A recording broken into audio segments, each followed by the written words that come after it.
저는 23억짜리 펜트하우스 거실에 서 있었습니다. 창밖으로 금강이 한눈에 들어왔습니다. 봤지? 내 선택이 틀리지 않았어. 저는 아내에게 자랑스럽게 말했습니다.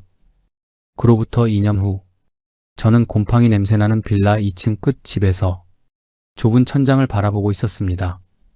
25년 경제학 교수가 단 2년 만에 추락한 이유. 지금부터 그 이야기를 시작합니다.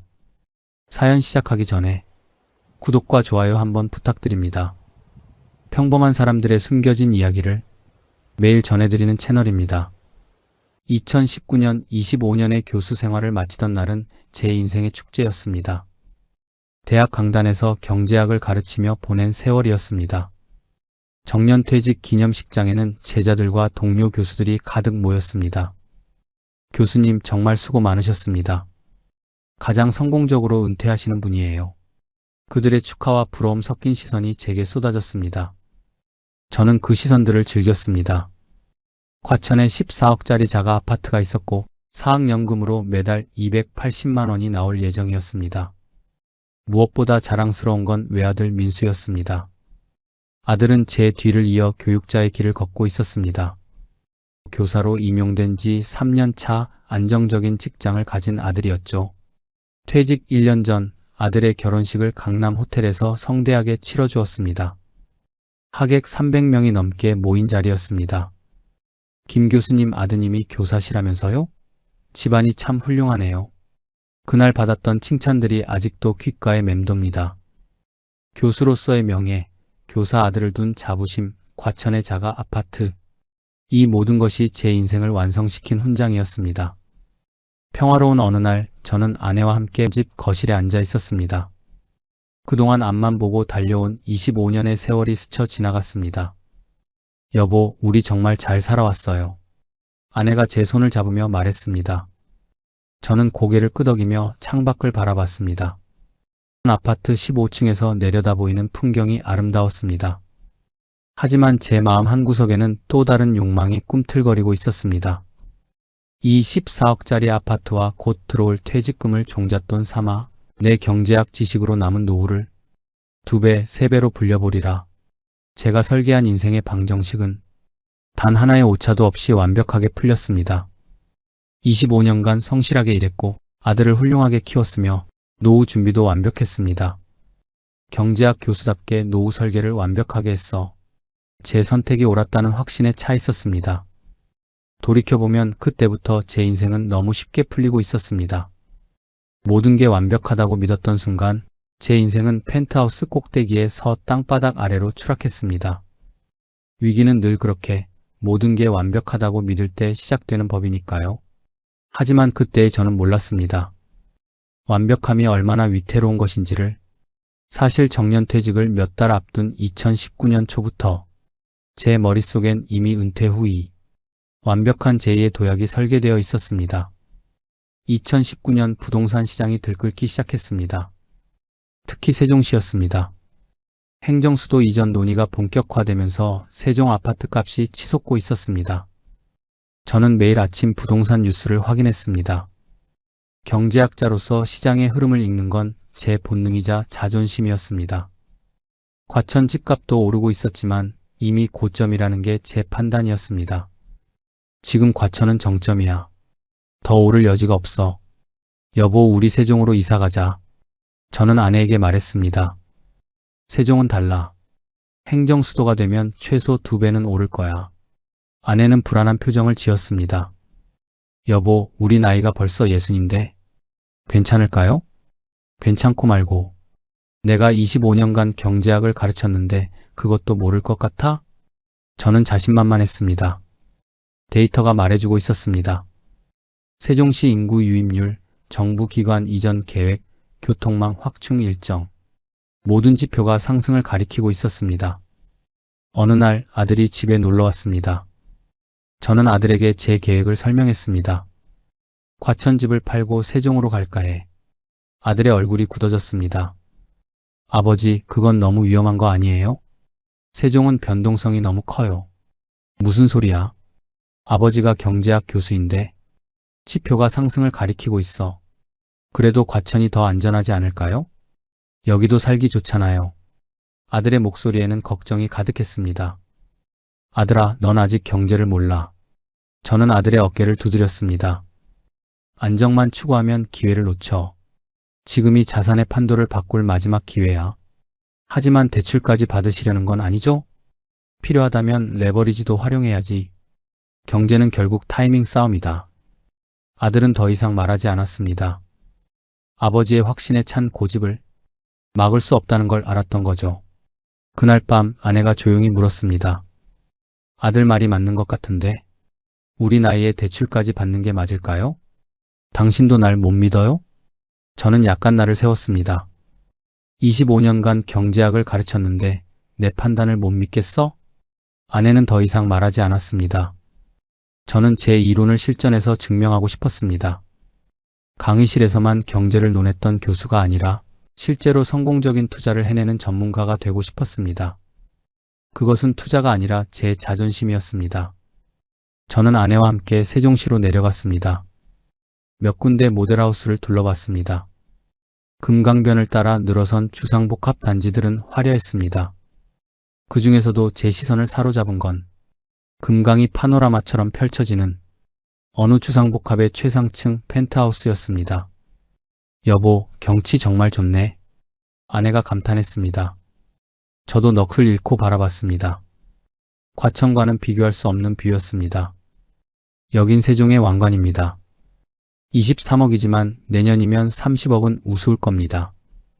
분양 상담사가 말했습니다. 상담사의 말은 제 뇌 속의 경제학 수식들과 정확히 맞물렸습니다. 인구 유입률, 저금리, 정책적 희소성. 그 높이에서 내려다보는 금강은 마치 제가 정복해야 할 시장의 승전보처럼 보였습니다. 서울 과천보다 더 큰 성장을 보장할 약속의 땅이라는 확신이 들었습니다. 저는 빠르게 계산했습니다. 과천 집이 14억 정도에 팔릴 것 같았고 곧 들어올 퇴직금 3억 정도가 있었습니다. 그러면 6억 정도 부족했습니다. 대출이 가능할까요? 교수님 경력이시면 신용도가 높으십니다. 충분히 가능합니다. 상담사의 대답이 돌아왔습니다. 일단 생각 좀 해보겠습니다. 저는 그렇게 말했지만 마음은 이미 정해져 있었습니다. 과천으로 돌아오는 차 안에서 아내가 물었습니다. 여보, 정말 할 거야? 응. 이게 마지막 기회야. 하지만 23억인데.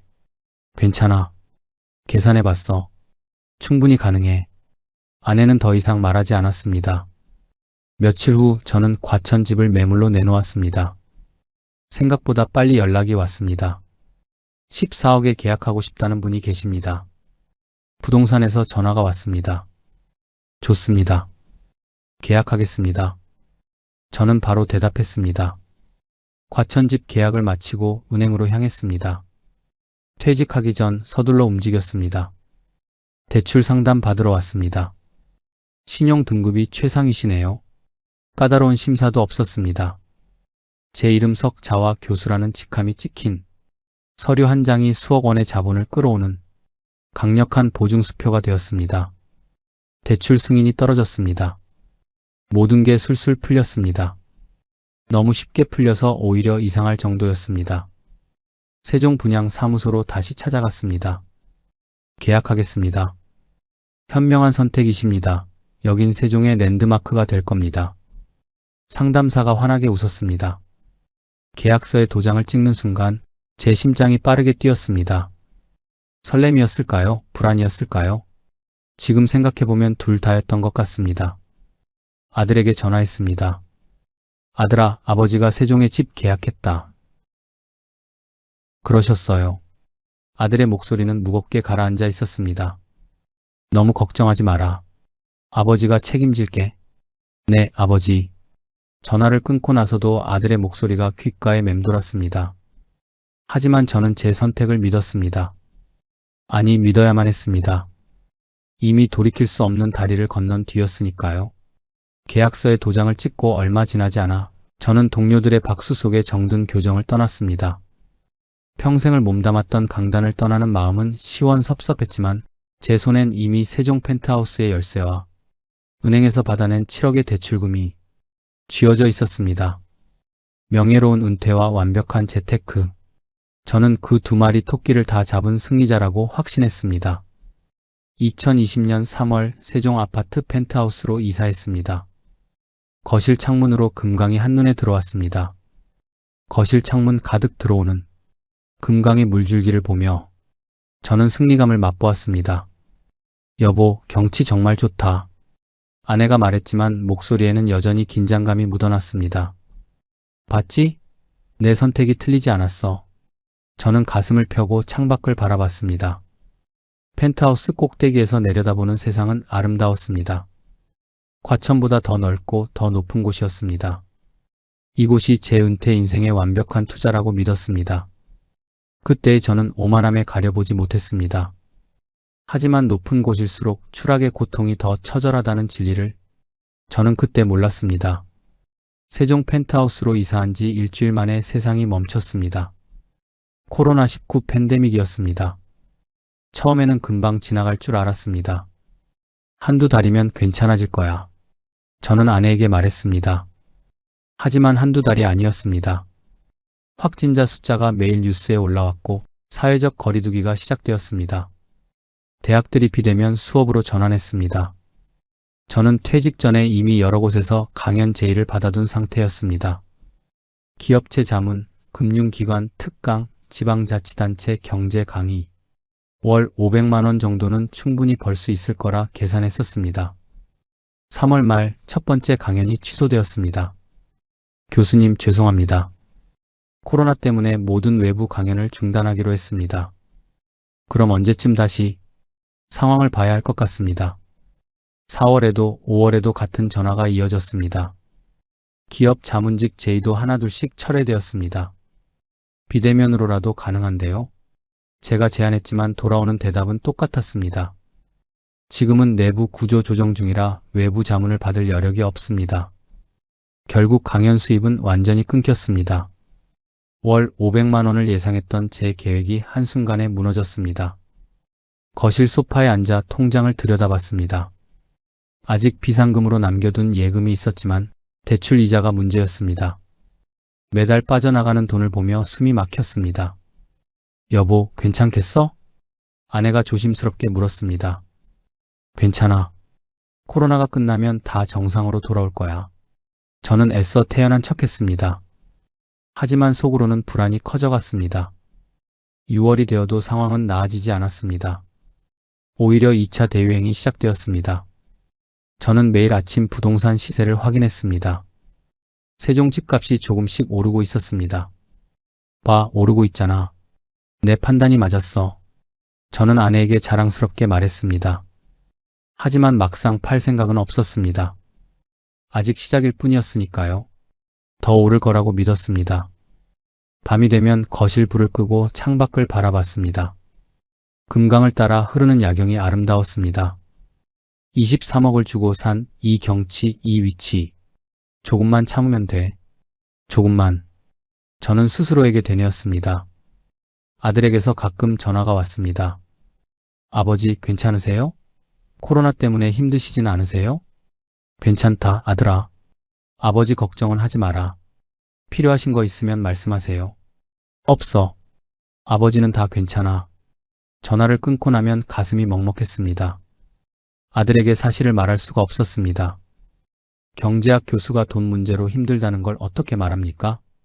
2020년 가을이 되었습니다. 세상은 여전히 멈춰 있었습니다. 저는 몇 군데 대학의 시간 강사 자리를 문의했습니다. 죄송합니다, 교수님. 올해는 모든 강의를 재직 교수들로 채웠습니다. 내년에 다시 연락드리겠습니다. 퇴직 전에는 제게 먼저 연락하던 곳들이었습니다. 이제는 제가 전화를 걸어야 했고 그마저도 거절당하는 신세가 되었습니다. 아내는 식비를 아끼려고 반찬 가짓수를 줄였습니다. 여보, 이렇게까지 안 해도 돼. 그래도 조금이라도 아껴야죠. 아내의 얼굴에 주름이 더 깊어진 것 같았습니다. 저 때문이었습니다. 12월 어느 날 저는 혼자 산책을 나갔습니다. 세종 호수공원을 걸으며 생각에 잠겼습니다. 이게 맞는 걸까? 아들 말대로 과천에 그냥 있었어야 했나? 하지만 곧 고개를 저었습니다. 아니야, 조금만 더 버티면 돼. 집값은 분명 더 오를 겁니다. 코로나가 끝나면 모든 게 정상으로 돌아올 겁니다. 저는 그렇게 믿고 싶었습니다. 집으로 돌아와 거실 소파에 앉았습니다. 통장 잔고를 확인했습니다. 매달 빠져나가는 이자를 보며 한숨이 나왔습니다. 세상은 멈췄지만 제 빚은 멈추지 않았습니다. 예금만으로는 이자와 생활비를 감당할 수 없었습니다. 창밖 금강은 여전히 아름답게 흐르고 있었지만 제 속은 시커멓게 타들어가고 있었습니다. 코로나19는 제가 계산하지 못한 변수였습니다. 25년간 경제학을 가르치면서도 팬데믹이라는 변수는 제 방정식에 없었습니다. 2020년이 지나고 2021년이 되었습니다. 코로나는 끝날 기미가 보이지 않았습니다. 오히려 변이 바이러스가 나타나며 상황은 더 악화되었습니다. 저는 매일 부동산 앱을 확인했습니다. 세종 집값이 더 오르고 있었습니다. 내 판단이 틀리지 않았어. 하지만 아내의 표정은 밝지 않았습니다. 여보, 통장 잔고 좀 봐요. 계속 줄어들고 있어요. 모아둔 예금이 빠른 속도로 사라지고 있었습니다. 대출 이자와 생활비를 감당하느라 매달 수백만 원씩 빠져나갔습니다. 조금만 더 버티면 돼. 코로나 끝나면 다 회복할 수 있어. 저는 그렇게 말했지만 목소리에는 확신이 없었습니다. 2021년 하반기 뉴스에서 금리 인상 이야기가 나오기 시작했습니다. 처음에는 별것 아니라고 생각했습니다. 하지만 한국은행이 기준금리를 올리기 시작했습니다. 한 번, 두 번, 세 번. 금리가 계속 오르자 부동산 시장이 요동치기 시작했습니다. 특히 세종시가 그랬습니다. 투기 수요로 올랐던 집값이 흔들리기 시작했습니다. 저는 매일 시세를 확인했습니다. 23억이었던 펜트하우스 호가가 20억으로 내려갔습니다. 일시적인 조정이야. 곧 회복할 거야. 저는 스스로를 위로했습니다. 하지만 시세는 계속 떨어졌습니다. 20억, 18억, 16억. 숫자가 내려갈 때마다 심장이 쿵쿵 내려앉았습니다. 2022년 봄이 되자 상황은 더 악화되었습니다. 미국 연방준비제도가 공격적인 금리 인상을 시작했고 한국도 따라서 금리를 올렸습니다. 부동산 대출을 받은 사람들이 집을 내놓기 시작했습니다. 세종시는 특히 심각했습니다. 투자 목적으로 집을 산 사람들이 동시에 매물을 쏟아냈습니다. 펜트하우스 시세가 14억까지 떨어졌습니다. 이럴 수가. 23억에 산 집이 14억. 거의 10억 가까이 떨어진 것입니다. 여보, 어떡하지? 아내가 불안한 목소리로 물었습니다. 조금 더 기다려봐. 다시 오를 거야. 하지만 제 목소리는 떨리고 있었습니다. 통장 잔고는 계속 줄어들었습니다. 모아둔 예금이 바닥을 드러내기 시작했습니다. 대출 이자는 금리 인상으로 더 늘어났습니다. 처음보다 훨씬 많은 돈이 매달 빠져나갔습니다. 어느 날 밤 저는 거실 불을 끄고 혼자 앉아 있었습니다. 창밖으로 금강 야경이 보였습니다. 여전히 아름다운 풍경이었습니다. 하지만 이제는 그 경치가 저를 조롱하는 것 같았습니다. 23억을 주고 산 이 경치. 내가 어디서부터 뭘 잘못한 걸까? 저는 중얼거렸습니다. 데이터는 완벽했습니다. 모든 지표가 상승을 가리켰었습니다. 하지만 제가 계산하지 못한 변수가 있었습니다. 코로나도 금리 인상도 동시 매물 출회도 25년간 경제학을 가르쳤지만 실전은 이론과 달랐습니다. 2022년 시세는 12억대까지 내려갔습니다. 저는 부동산에 전화를 걸었습니다. 매물로 내놓고 싶은데요. 지금 세종은 매수자가 없습니다. 그럼 어떻게 해야 합니까? 일단 내놓으신다고 하니까 올리기는 하는데 팔리기 쉽지 않을 겁니다. 전화를 끊고 멍하니 앉아 있었습니다. 팔고 싶어도 팔 수 없는 집, 대출금을 갚고 나면 남는 게 없는 깡통주택, 제 인생이 깡통이 되어가고 있었습니다. 아들에게서 전화가 왔습니다. 아버지, 요즘 어떠세요? 잘 지낸다, 아들아. 세종 집은 괜찮아요? 뉴스 보니까 집값이. 괜찮아. 아버지 걱정은 하지 마라. 거짓말이었습니다. 전혀 괜찮지 않았습니다. 하지만 아들에게 사실을 말할 수 없었습니다. 경제학 교수가 부동산 투자로 망해가고 있다는 걸 어떻게 말합니까? 제자들도 마찬가지였습니다. 가끔 연락이 오면 여전히 여유롭게 사는 척했습니다. 은퇴 생활 잘하고 계시죠, 교수님? 그럼 잘 지내지. 전화를 끊고 나면 자괴감이 몰려왔습니다. 학자로서의 자존심이 제 발목을 잡았습니다. 주변에 도움을 요청할 수도 없었습니다. 소문이 날까봐 두려웠습니다. 경제학 교수가 부동산으로 망했대. 그런 말이 돌까봐 입을 닫았습니다. 저는 경제를 가르쳤던 사람이 아니라 경제 앞에서 무너진 한 사람이었습니다.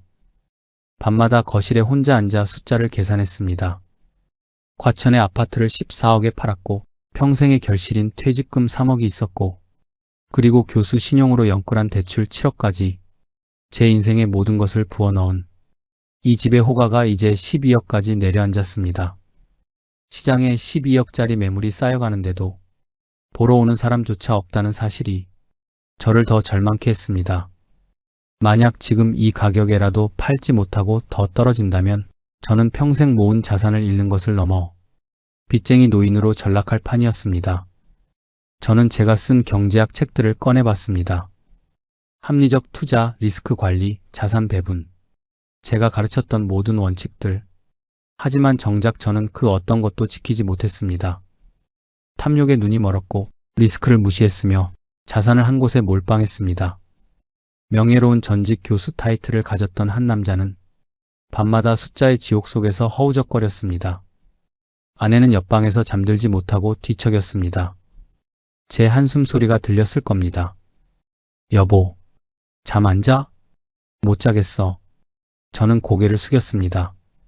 미안해. 내가 다 잘못한 것 같아. 처음으로 인정했습니다. 괜찮아요. 우리 함께 이겨내요. 아내가 제 손을 잡았습니다. 하지만 어떻게 이겨낸단 말입니까? 제 인생은 펜트하우스 꼭대기에서 수직으로 추락하고 있었습니다. 브레이크도 없이 멈출 곳도 없이 꼭대기에서 시작된 추락. 그 끝이 어디일지 저는 알 수 없었습니다. 2022년 가을 더 이상 버틸 수 없었습니다. 통장 잔고가 바닥을 보이기 시작했습니다.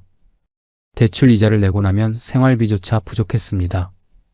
여보, 금매로라도 팔아야 할 것 같아. 저는 아내에게 말했습니다. 그래요. 어쩔 수 없죠. 아내의 목소리는 담담했지만 눈가가 붉어져 있었습니다. 부동산에 다시 연락했습니다. 금매로 내놓겠습니다. 지금 시장이 얼어붙어서 가격을 많이 낮춰야 할 겁니다. 얼마까지 내려야 합니까? 10억 이하로 내놓으셔야 관심이라도 있을 것 같습니다. 23억에 산 집을 10억도 안 되는 가격에 팔아야 한다니. 알겠습니다. 9억 5천에 내놓겠습니다. 저는 떨리는 목소리로 말했습니다. 한 달이 지나도 연락이 없었습니다. 2달이 지나자 부동산에서 전화가 왔습니다. 9억에 당장 계약하겠다는 분이 있습니다. 대신 조건이 있어요. 한 달 안에 잔금 다 치를 테니 바로 집을 비워달라고 합니다. 23억이 9억이 되었습니다. 계약하겠습니다. 저는 눈을 감고 대답했습니다. 선택의 여지가 없었습니다. 연체된 대출 이자 압박에 이미 은행에서 경고장이 날아오고 있었으니까요. 계약서에 도장을 찍은 그날부터 피 마르는 보름이 지났습니다. 잔금을 받기 전에 우리가 들어갈 곳부터 찾아야 했습니다. 하지만 수중에 쥔 돈이 없으니 집을 보러 다니는 것조차 비참했습니다. 결국 중개인에게 사정해 계약금 중 일부를 미리 받아 지방 소도시의 낡은 빌라를 가계약했습니다. 평생 자가에서만 살았던 우리 부부가 보증금 5천만 원에 월세 60만 원짜리 집을 알아보러 다니는 길은 지옥 같았습니다. 이삿날 아침 매매 잔금이 들어왔습니다. 9억. 은행은 기다렸다는 듯 대출금을 뽑아갔고 그동안 밀린 이자와 세금, 중개 수수료가 썰물처럼 빠져나갔습니다. 20억에 육박하던 제 인생의 결실이 단 몇 분 만에 통장에서 지워졌습니다. 짐은 많지 않았습니다. 펜트하우스를 채웠던 이태리제 가구와 수입 가전들은 낡은 빌라 현관을 통과할 수 없었습니다. 제 자존심과 함께 중고업자에게 단돈 몇십만 원에 넘겨졌습니다. 작은 포터트럭 한 대에 남은 생을 싣고 세종을 떠났습니다. 빌라에 도착했습니다. 2층 끝 집이었습니다. 문을 열자 곰팡이 냄새가 났습니다. 벽지가 군데군데 벗겨져 있었고 화장실 타일이 깨져 있었습니다. 여보, 아내가 눈물을 흘렸습니다. 저도 눈시울이 뜨거워졌습니다. 펜트하우스 금강뷰에서 빌라 곰팡이 벽지로. 이게 제 인생의 추락이었습니다. 짐을 풀고 첫날 밤을 맞았습니다. 좁은 방에 누워 천장을 바라봤습니다. 펜트하우스 천장은 높고 넓었습니다. 여기는 낮고 좁았습니다. 옆집에서 TV 소리가 들렸습니다. 위층에서 아이 뛰는 소리가 들렸습니다. 아내가 옆에서 작은 소리로 물었습니다. 아들한테 뭐라고 말할까요? 아들. 연락을 피하고 있었지만 언젠가는 말해야 했습니다. 나중에 얘기하자. 지금은. 저는 말을 잇지 못했습니다. 다음 날 아들에게서 전화가 왔습니다. 진동 소리가 좁은 빌라 방 안을 날카롭게 파고들었습니다. 아버지, 연락이 왜 이렇게 안 되세요? 세종에 내려가 보려다가 혹시 몰라 전화드렸어요. 아들아, 미안하다. 아버지가 짐 정리를 좀 하느라 바빴다. 짐 정리라니요? 무슨 말씀이세요? 세종 집 정리했다. 지금은 지방에 내려와 있어. 공기 좋은 곳에서 요양 좀 하려고. 전화기 너머로 아들의 숨소리가 거칠어졌습니다. 아버지, 갑자기 그게 무슨 말씀이세요? 지금 세종 집값 폭락한다고 뉴스에 도배가 되는데 혹시 집 파신 거예요? 그래. 더 늦기 전에. 건강이 우선 아니냐. 나이 먹으니 공기 좋은 곳이 그립더구나. 아니, 요양을 가셔도 과천으로 오셔야죠. 왜 연고도 없는 곳으로 가세요? 아버지, 솔직히 말씀해 주세요. 대출은요? 원금 회수는 하신 거예요? 아들의 목소리는 이제 걱정을 넘어 추궁으로 바뀌어 있었습니다. 저는 비좁은 빌라 화장실로 들어가 문을 잠갔습니다. 거울 속에 초라한 노인이 저를 비웃고 있었습니다. 걱정 마라. 아버지가 경제학 교수야. 다 계산기 두드려보고 내린 결정이다. 아직 정리 중이라 정신이 없으니 주소는 나중에 알려주마. 끊는다. 저는 아들의 말을 가로막고 일방적으로 전화를 끊어버렸습니다. 손바닥에 땀이 흥건했습니다. 아들에게조차 정직할 수 없는 비겁한 아버지.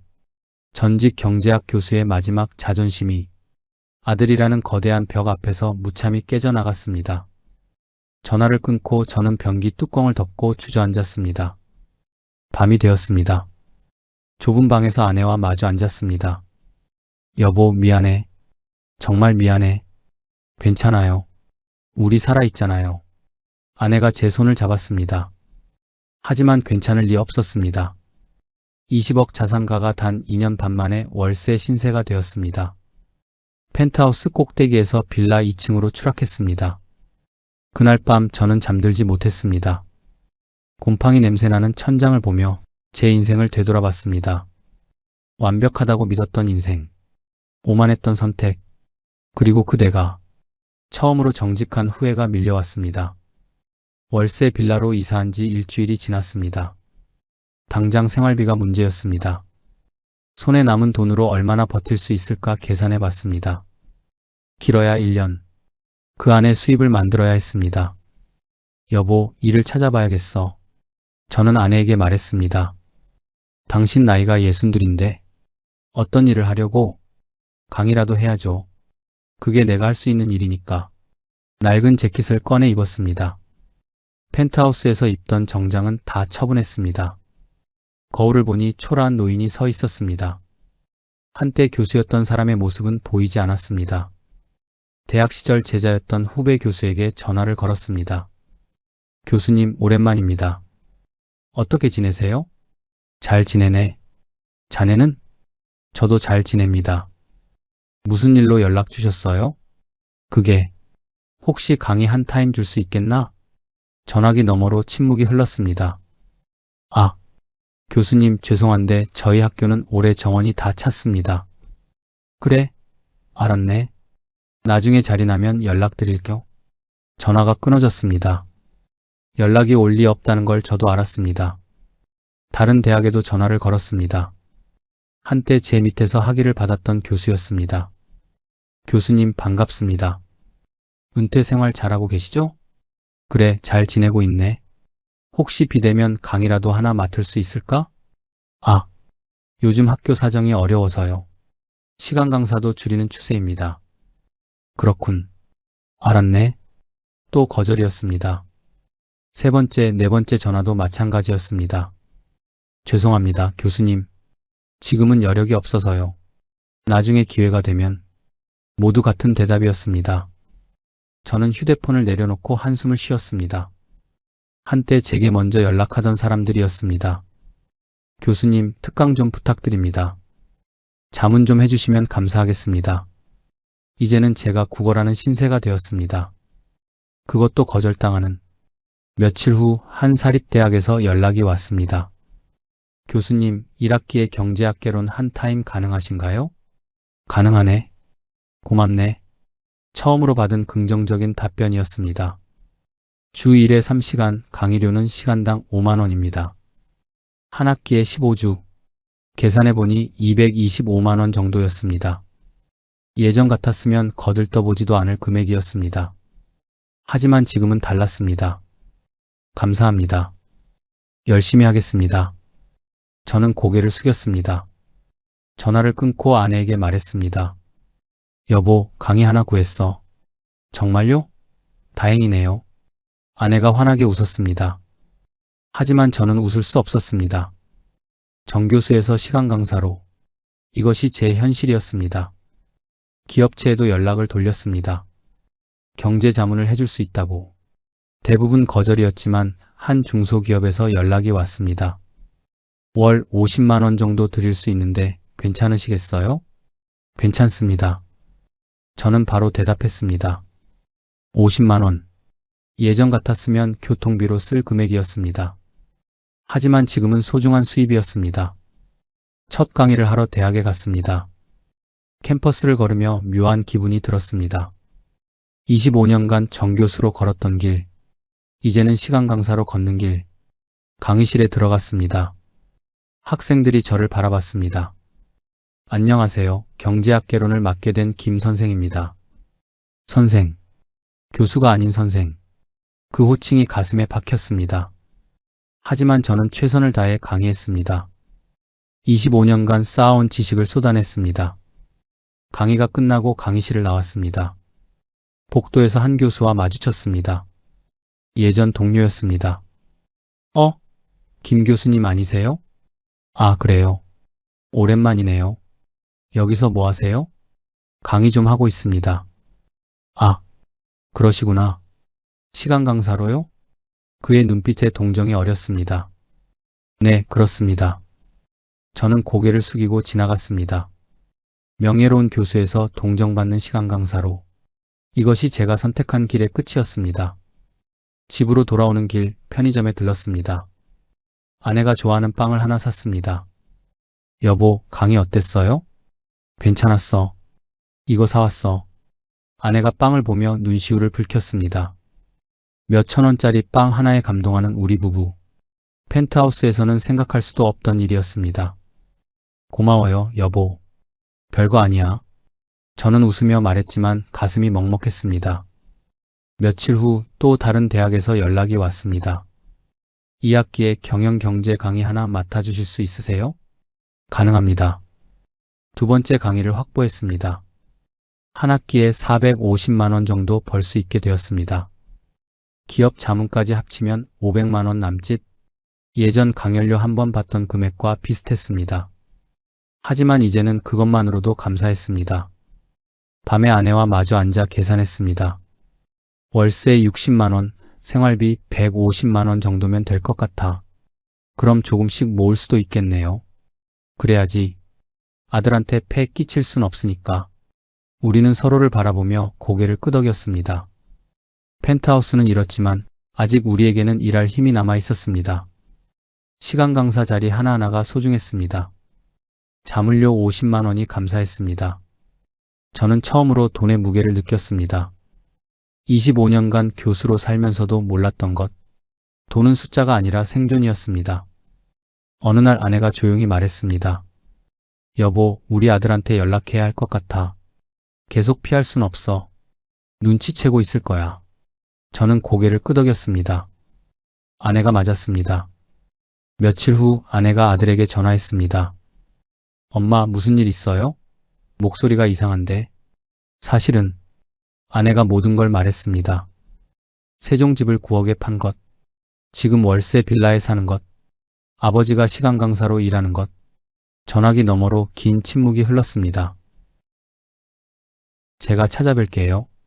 일주일 후 아들이 찾아왔습니다. 좁은 빌라 앞에 선 아들의 얼굴이 굳어 있었습니다.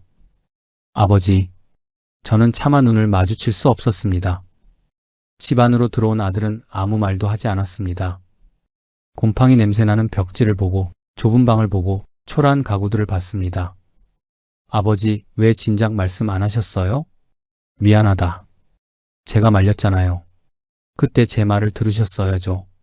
아들의 목소리가 떨렸습니다. 아버지가 잘못했다. 저는 고개를 숙였습니다. 한참을 침묵하던 아들이 입을 열었습니다. 아버지, 어머니, 저희 집으로 오세요. 뭐? 제가 모실게요. 민수야. 아내도 동의했어요. 방도 하나 비워뒀어요. 아들의 눈빛은 진심이었습니다. 교사로 키운 아들이 이제 추락한 아버지를 일으켜 세우려 했습니다. 아내가 눈물을 훔쳤습니다. 저는 아들의 손을 꼭 잡았습니다. 고맙다, 민수야. 정말 고맙다. 그럼 이사 준비하세요. 제가 도와드릴게요. 하지만 저는 고개를 저었습니다. 하지만 아버지는 괜찮다. 네. 아버지가 스스로 일어서 볼게. 아들의 눈이 커졌습니다. 아버지, 무슨 말씀이세요? 이런 곳에서 어떻게? 민수야, 아버지가 시간 강사 2곳에서 일하고 있어. 저는 천천히 말했습니다. 기업 자문도 하나 받았고, 그리고 다행히 연금도 나오기 시작했다. 월 280만 원. 시간 강사료랑 자문료 합치면 충분해. 그래도 부족하잖아요. 부족하지 않아. 연금이랑 합치면 너희 엄마랑 먹고 살 수 있어. 그걸로 어떻게? 저는 아들을 똑바로 바라봤습니다. 나머지는 조금씩 모을 거야. 많진 않지만 우리 힘으로 다시 시작할 수 있어. 아버지. 펜트하우스 꼭대기에서 추락한 아버지지만 저는 떨리는 목소리로 말했습니다. 바닥에서 다시 일어서는 모습만큼은 아들한테 보여주고 싶구나. 아들의 눈에 눈물이 고였습니다. 아버지, 정말 괜찮으세요? 괜찮다, 아들아. 아버지가 망가뜨린 건 아버지가 다시 세울게. 하지만 내가 효자인 건 아버지가 안다. 그 마음만으로도 고맙다. 저는 아들의 어깨를 두드렸습니다. 하지만 아직 아버지는 쓰러지지 않았어. 일할 수 있고 버틸 수 있어. 아내도 고개를 끄덕였습니다. 아버지 말이 맞다. 우리 아직 괜찮아. 아들은 한참을 말없이 서 있었습니다. 그리고 깊게 한숨을 쉬었습니다. 알겠어요. 아버지가 그렇게 하시고 싶으시면. 고맙다. 대신 힘드시면 바로 말씀하세요. 약속하세요. 약속한다. 아들이 돌아간 후 아내와 저는 마주 앉았습니다. 잘한 거 맞죠? 아내가 물었습니다. 잘했어. 아들에게 짐이 되고 싶지 않아. 나도 그래요. 우리는 서로의 손을 잡았습니다. 우리는 다시 시작할 수 있었습니다. 그것만으로도 저는 감사했습니다. 그렇게 1년이 흘렀습니다. 저는 매일 아침 일어나 강의 준비를 했습니다. 월요일과 수요일에는 대학 강의, 화요일에는 기업 자문, 금요일에는 또 다른 대학 강의. 바쁘게 살았습니다. 쉴 틈이 없었지만 그게 오히려 좋았습니다. 일하는 동안만큼은 과거를 잊을 수 있었으니까요. 매달 통장에 돈이 쌓였습니다. 연금과 강의료와 자물료, 월세와 생활비를 빼고 나면 적은 돈이었지만 우리는 그걸 한 푼도 쓰지 않았습니다. 여보, 이번 달도 많이 모았어. 아내가 통장을 보며 말했습니다. 잘했어. 계속 이렇게 아끼고 모으면서 살자. 펜트하우스 23억과는 비교할 수 없는 금액이었지만 우리에게는 소중한 재기의 씨앗이었습니다. 강의실에서 학생들을 가르치는 시간이 좋았습니다. 교수님, 오늘 수업 정말 재미있었어요. 고맙습니다. 학생들이 제 강의를 듣고 뭔가 배워간다면 그것만으로도 의미가 있었으니까요. 어느 날 강의가 끝난 후 한 학생이 찾아왔습니다. 선생님, 조언 좀 구하고 싶어요. 그래, 뭔데? 제가 취업 준비 중인데 경제학 공부를 더 해야 할지 고민이에요. 저는 학생의 눈을 바라봤습니다. 진지한 눈빛이었습니다. 학생, 경제학은 숫자만 아는 게 아니야. 네, 삶을 아는 거지. 욕심을 아는 거고 한계를 아는 거야. 저는 제 경험을 조심스럽게 이야기했습니다. 나도 경제학 교수지만 정작 인생은 실패했어. 학생이 놀란 표정을 지었습니다. 이론은 완벽했는데 욕심을 이기지 못했거든. 공부도 중요하지만 욕심을 다스리는 법도 배워. 학생은 고개를 끄덕이며 돌아갔습니다. 그 모습을 보며 생각했습니다. 제 실패가 누군가에게는 교훈이 될 수 있다면 그것도 의미 있는 일이 아닐까? 아들은 한 달에 한 번씩 찾아왔습니다. 아버지, 어머니 잘 지내세요? 잘 지낸다. 힘든 거 없으세요? 없어. 요즘 강의도 재미있고. 아들은 안심한 표정을 지었습니다. 아버지가 다시 일하시는 모습 보니까 좋아요. 그래, 고맙다. 아들이 돌아간 후 아내가 말했습니다. 다행이에요. 우리 아들 키우길 잘했어요. 그래, 효자야. 우리는 서로를 보며 웃었습니다. 아내가 희망에 찬 목소리로 말했습니다. 그래, 천천히 가자. 서두르지 말고. 저는 아내의 손을 잡았습니다. 어느 봄날 저는 대학 캠퍼스 벤치에 앉아 있었습니다. 벚꽃이 흩날리고 있었습니다. 학생들이 웃으며 지나갔습니다. 저는 그 모습을 보며 생각에 잠겼습니다. 과천 14억, 퇴직금 3억, 세종 펜트하우스 23억. 그 모든 것을 잃었습니다. 하지만 지금 제게 남은 것도 있었습니다. 일할 수 있는 작은 강의실, 매달 쌓이는 통장 잔고, 그리고 무엇보다 아내와 아들. 펜트하우스는 잃었지만 작은 강의실이 이제는 더 소중했습니다. 그날 밤 집으로 돌아와 아내와 마주 앉았습니다. 여보, 내가 깨달은 게 있어. 뭔데요? 노후는 증명하는 게 아니더라고. 끝까지 지켜내는 거야. 욕심 부리지 않고 작지만 단단하게. 아내가 고개를 끄덕였습니다. 나는 너무 늦게 배웠어. 그 진리를. 60이 넘어서야 알았어. 우리는 쓸쓸하게 웃었습니다. 하지만 그 웃음 속에는 희망도 있었습니다. 늦었지만 아직 배울 수 있었고 망했지만 다시 시작할 수 있었으니까요. 다음날 아침 저는 강의실로 향했습니다. 욕심과 한계. 오늘은 제 인생 이야기를 좀 해볼까 합니다. 학생들이 집중했습니다. 경제학 교수가 어떻게 부동산으로 망했는지 말이죠.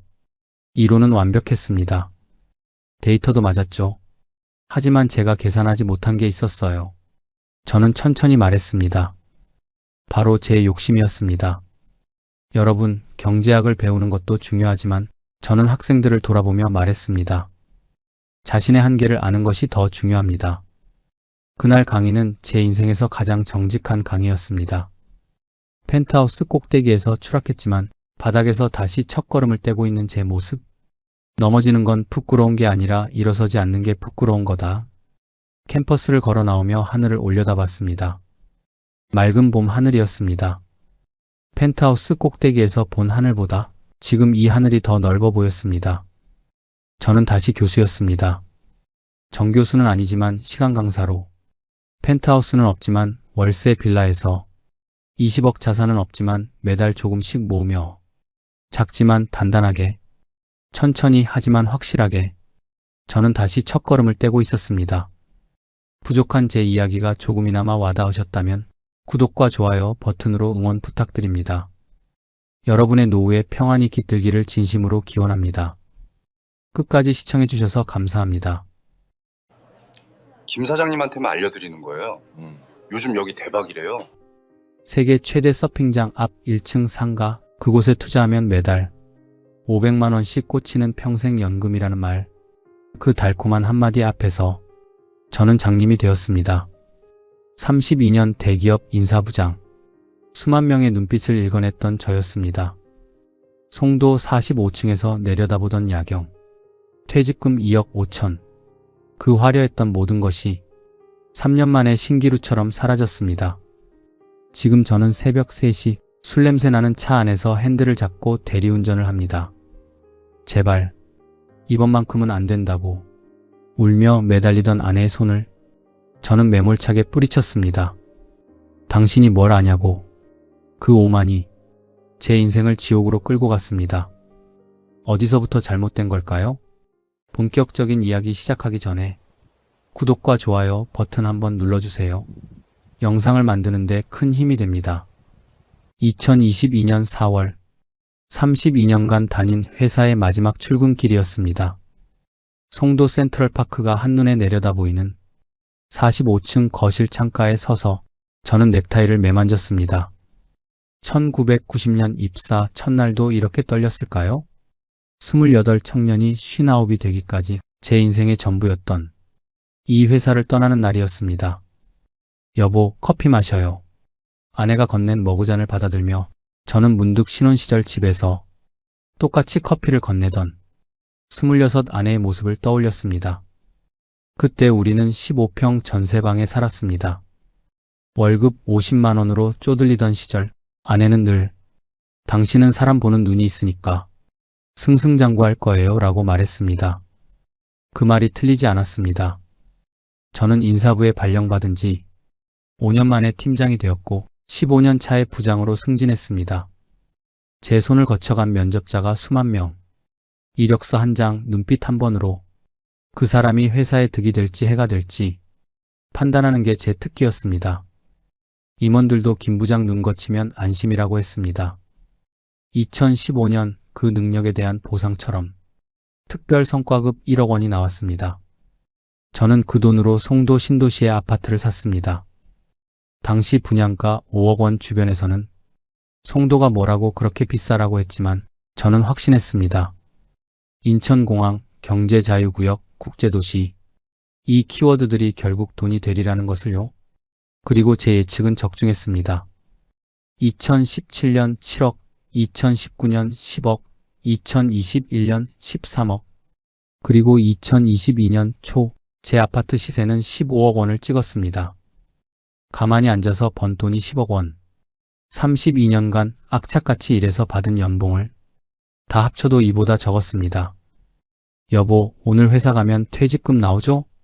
아내의 질문에 저는 고개를 끄덕였습니다. 2억 5천 정도 될 거야. 세상에, 우리가 그 돈을 손에 쥐다니. 아내 목소리에 떨림이 묻어났습니다. 그도 그럴 것이 우리 부부는 평생 100만 원 넘는 돈을 현금으로 쥐어본 적이 없었습니다. 월급은 들어오는 족족 대출 이자로, 아이 학원비로, 생활비로 빠져나갔으니까요. 이제 우리도 좀 쉬면서 살자. 그동안 고생 많았어. 저는 아내 어깨를 안았습니다. 아내는 제 가슴에 얼굴을 묻으며 조용히 울먹였습니다. 회사에 도착하자 인사팀 후배들이 준비한 작은 파티가 있었습니다. 케이크, 꽃다발, 감사패. 저는 환하게 웃으며 기념사진을 찍었지만 속으로는 묘한 공허함이 밀려왔습니다. 32년이 이렇게 끝나는구나. 인사부 직인이 찍힌 퇴직금 명세서를 받았습니다. 총 지급액 2억 5천만 원. 손이 떨렸습니다. 집으로 돌아오는 차 안에서 저는 핸드폰 뱅킹 앱을 열었습니다. 통장 잔고에 찍힌 숫자 2억 5천만 원. 가슴이 뛰었습니다. 그날 저녁 아내와 저는 센트럴파크 야경을 바라보며 와인을 마셨습니다.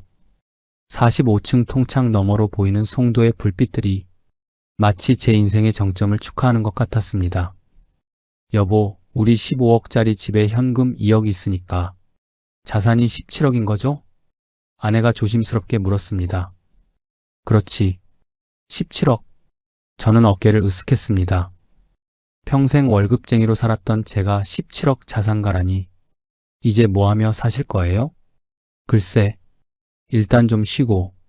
하지만 속으로는 이미 다른 생각이 꿈틀거리고 있었습니다. 2억으로 뭘 해볼까? 그냥 은행에 넣어두면 이자가 고작 연 2%. 가만히 이자만 받기엔 너무 아깝지 않나. 송도 집값은 7년 만에 3배가 됐는데 현금은 그냥 놔두면 물가 상승률도 못 따라간다는 게 억울했습니다. 며칠 뒤 저는 산책하다가 상가 건물들을 유심히 보기 시작했습니다. 1층 카페, 음식점, 편의점, 임대료 받으며 사는 사람들. 문득 부러웠습니다. 나도 건물주 한번 되어볼까? 벤치에 앉아 핸드폰으로 송도 상가 투자를 검색했습니다. 수많은 분양 광고가 떴습니다. 그중 눈에 띄는 게 하나 있었습니다. 거북섬 세계 최대 서핑장 앞 상가 분양. 클릭해서 읽어보니 가슴이 뛰기 시작했습니다. 연간 150만 명 유입, 1층 상가 프리미엄, 월 임대 수입 500만 원 예상. 500만 원이면 1년에 6천. 그때 핸드폰이 울렸습니다. 오랜 거래처 조 사장이었습니다. 부장님, 아니 이제 김 사장님이라고. 불러야겠네요. 퇴직 축하드립니다. 무슨 사장? 그냥 백수야. 백수는 무슨? 퇴직금 두둑하게 받으셨을 텐데 밥 한번 같이 먹어요, 김 사장님. 좋은 정보 하나 있어요. 조 사장 목소리에 묘한 설렘이 섞여 있었습니다. 저는 핸드폰을 끊고 다시 센트럴파크를 바라봤습니다.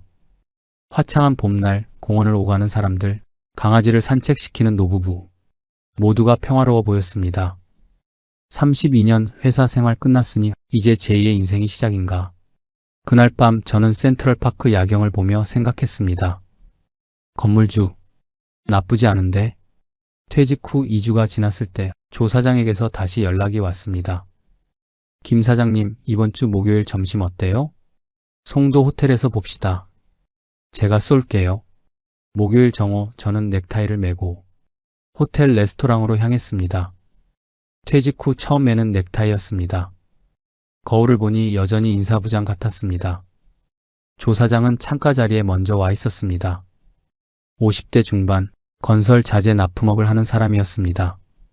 제가 인사부장 시절 우리 회사 공장 증축 때 거래했던 인연이었습니다. 김 사장님, 여기요. 악수를 나누고 자리에 앉자 조 사장이 메뉴판을 건넸습니다. 편하게 드시고 싶은 거 시키세요. 오늘은 제가 대접하는 날입니다. 스테이크를 주문하고 와인을 따르며 조 사장이 먼저 말문을 열었습니다. 김 사장님, 솔직히 말씀드릴게요. 오늘 부른 건 단순히 밥 먹자는 게 아닙니다. 알고 있어. 좋은 정보 있다고 했잖아. 맞습니다. 그런데 이거 아무한테나 안 알려줍니다. 김 사장님이니까 특별히 말씀드리는 겁니다. 조 사장은 가방에서 태블릿을 꺼내 화면을 제게 보여줬습니다. 거북섬 조감도였습니다. 이거 아시죠? 시흥 거북섬. 서핑장 만든다는 거. 뉴스에서 봤어. 그냥 서핑장이 아닙니다. 세계 최대 규모 인공 서핑장입니다. 이미 1단계 완공됐고 연간 이용객이 150만 명 넘어요. 조 사장은 화면을 넘기며 상가 배치도를 보여줬습니다. 문제는 여기 1층 상가입니다. 지금 분양 중인데 저도 하나 계약했어요. 얼마인데? 평형별로 다른데 제가 산 건 8억 정도입니다. 저는 숨이 턱 막혔습니다. 8억이나? 비싸 보이죠? 근데 계산해 보세요. 1층 상가 서핑장 정문 바로 앞입니다. 카페 하나만 들어와도 월 임대료 500만 원은 받아요. 편의점이나 음식점 들어오면 더 받고요. 조 사장은 계산기를 두드렸습니다. 월 500만 원이면 연 6천만 원입니다. 10년이면 6억, 15년이면 원금 다 뽑고 순수익이 나기 시작하는 거예요. 원금 회수뿐만 아니라 그동안 땅값이 가만히 있겠어요? 월세로 노후 보장받고 시세 차익으로 대박 터뜨리고 꼭 먹고 알 먹는 장사라니까요. 그때부터는 그냥 월세 받으며 놀고 먹는 겁니다. 저는 침을 삼켰습니다. 그 계산이 솔깃했습니다. 근데 임대가 잘 될까? 요즘 상가 공실 많다던데. 김 사장님, 일반 상가랑 이거랑 비교하시면 안 됩니다. 여기는 목적지예요. 서핑하러 오는 사람들이 뭘 합니까? 배고프면 먹고 목마르면 마시고 쉬고 싶으면 카페 가고 포획된 고객이에요. 조 사장 말에 일리가 있었습니다. 더 중요한 건 이겁니다. 조 사장이 목소리를 낮췄습니다. 김 사장님, 송도 아파트 15억이라고 하셨죠? 그거 사이버 머니입니다. 집안 팔면 그냥 종이 위 숫자예요. 근데 상가는 다릅니다. 실물 자산이고 매달 현금이 들어와요. 현금 흐름이 있는 자산과 없는 자산은 하늘과 땅 차이입니다. 저는 고개를 끄덕였습니다. 맞는 말이었습니다. 게다가 김 사장님 나이가 어떻게 되십니까? 59. 10년 후면 69살입니다. 그때 뭐하고 사실 겁니까? 국민연금 받으면서 쪼들리며 살 겁니까? 근데 상가 하나 있으면 월 500만 원씩 들어옵니다. 이게 진짜 연금 아닙니까? 조 사장의 말 한마디 한마디가 제 가슴을 파고들었습니다. 자금은 얼마나 있어야 돼? 제 질문에 조 사장이 웃었습니다. 역시 김 사장님 빠르시네요. 8억인데 전액 현금 내는 사람 없습니다. 보통 절반만 자기 돈 넣고 나머지는 대출 받죠. 그럼 4억? 네. 4억 정도 있으면 됩니다. 김 사장님 퇴직금이 2억 좀 넘는다고 하셨죠? 모자라면 송도 아파트 담보 대출 조금 받으시면 됩니다. 저는 머릿속으로 빠르게 계산했습니다. 퇴직금 2억 5천, 예금 1억 정도. 그럼 5천만 원 정도 부족하네. 송도 아파트가 15억인데 거기서 대출 받는 건 별거 아니지 않나? 근데 대출 이자는 어떻게 갚아? 임대료로 갚으면 되죠. 월 500만 원 들어오면 이자 200만 원 내고도 300만 원 남습니다. 모든 게 완벽하게 맞아떨어지는 것 같았습니다. 하지만 한편으론 불안했습니다. 평생 월급쟁이로 살았는데 갑자기 8억짜리 상가를 산다고? 조 사장, 나 좀 생각해봐도 될까? 아내랑도 상의해야 하고. 당연하죠. 근데 너무 오래 생각하시면 안 됩니다. 조 사장이 다시 태블릿을 보여줬습니다. 이게 분양 현황인데요. 벌써 60% 넘게 나갔어요.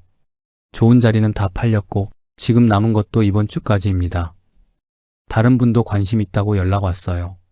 제 심장이 빠르게 뛰었습니다.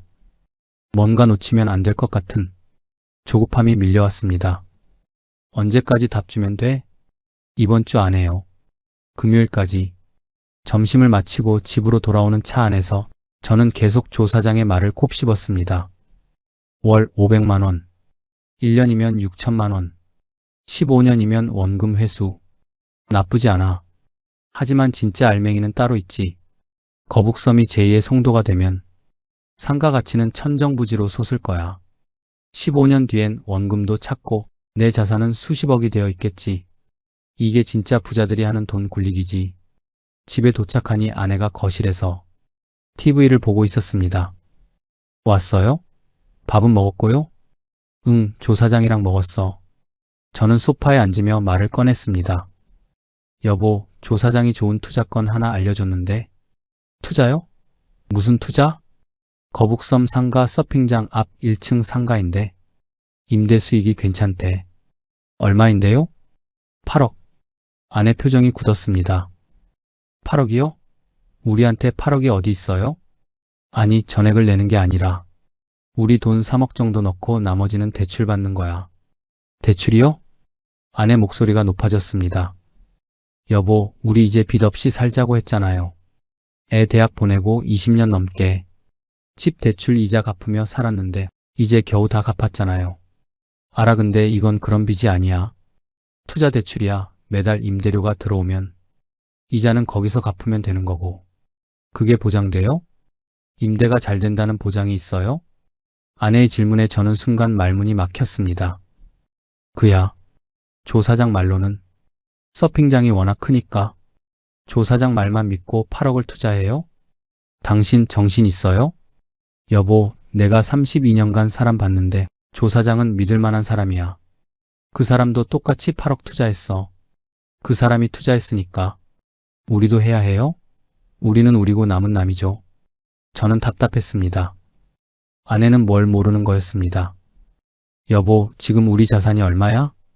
17억이야. 근데 현금 흐름은 없잖아. 10년 후에 우리 뭐 먹고 살 건데? 국민연금으로? 그럼 은행 적금이라도 들면 되죠. 왜 위험한 투자를 해요?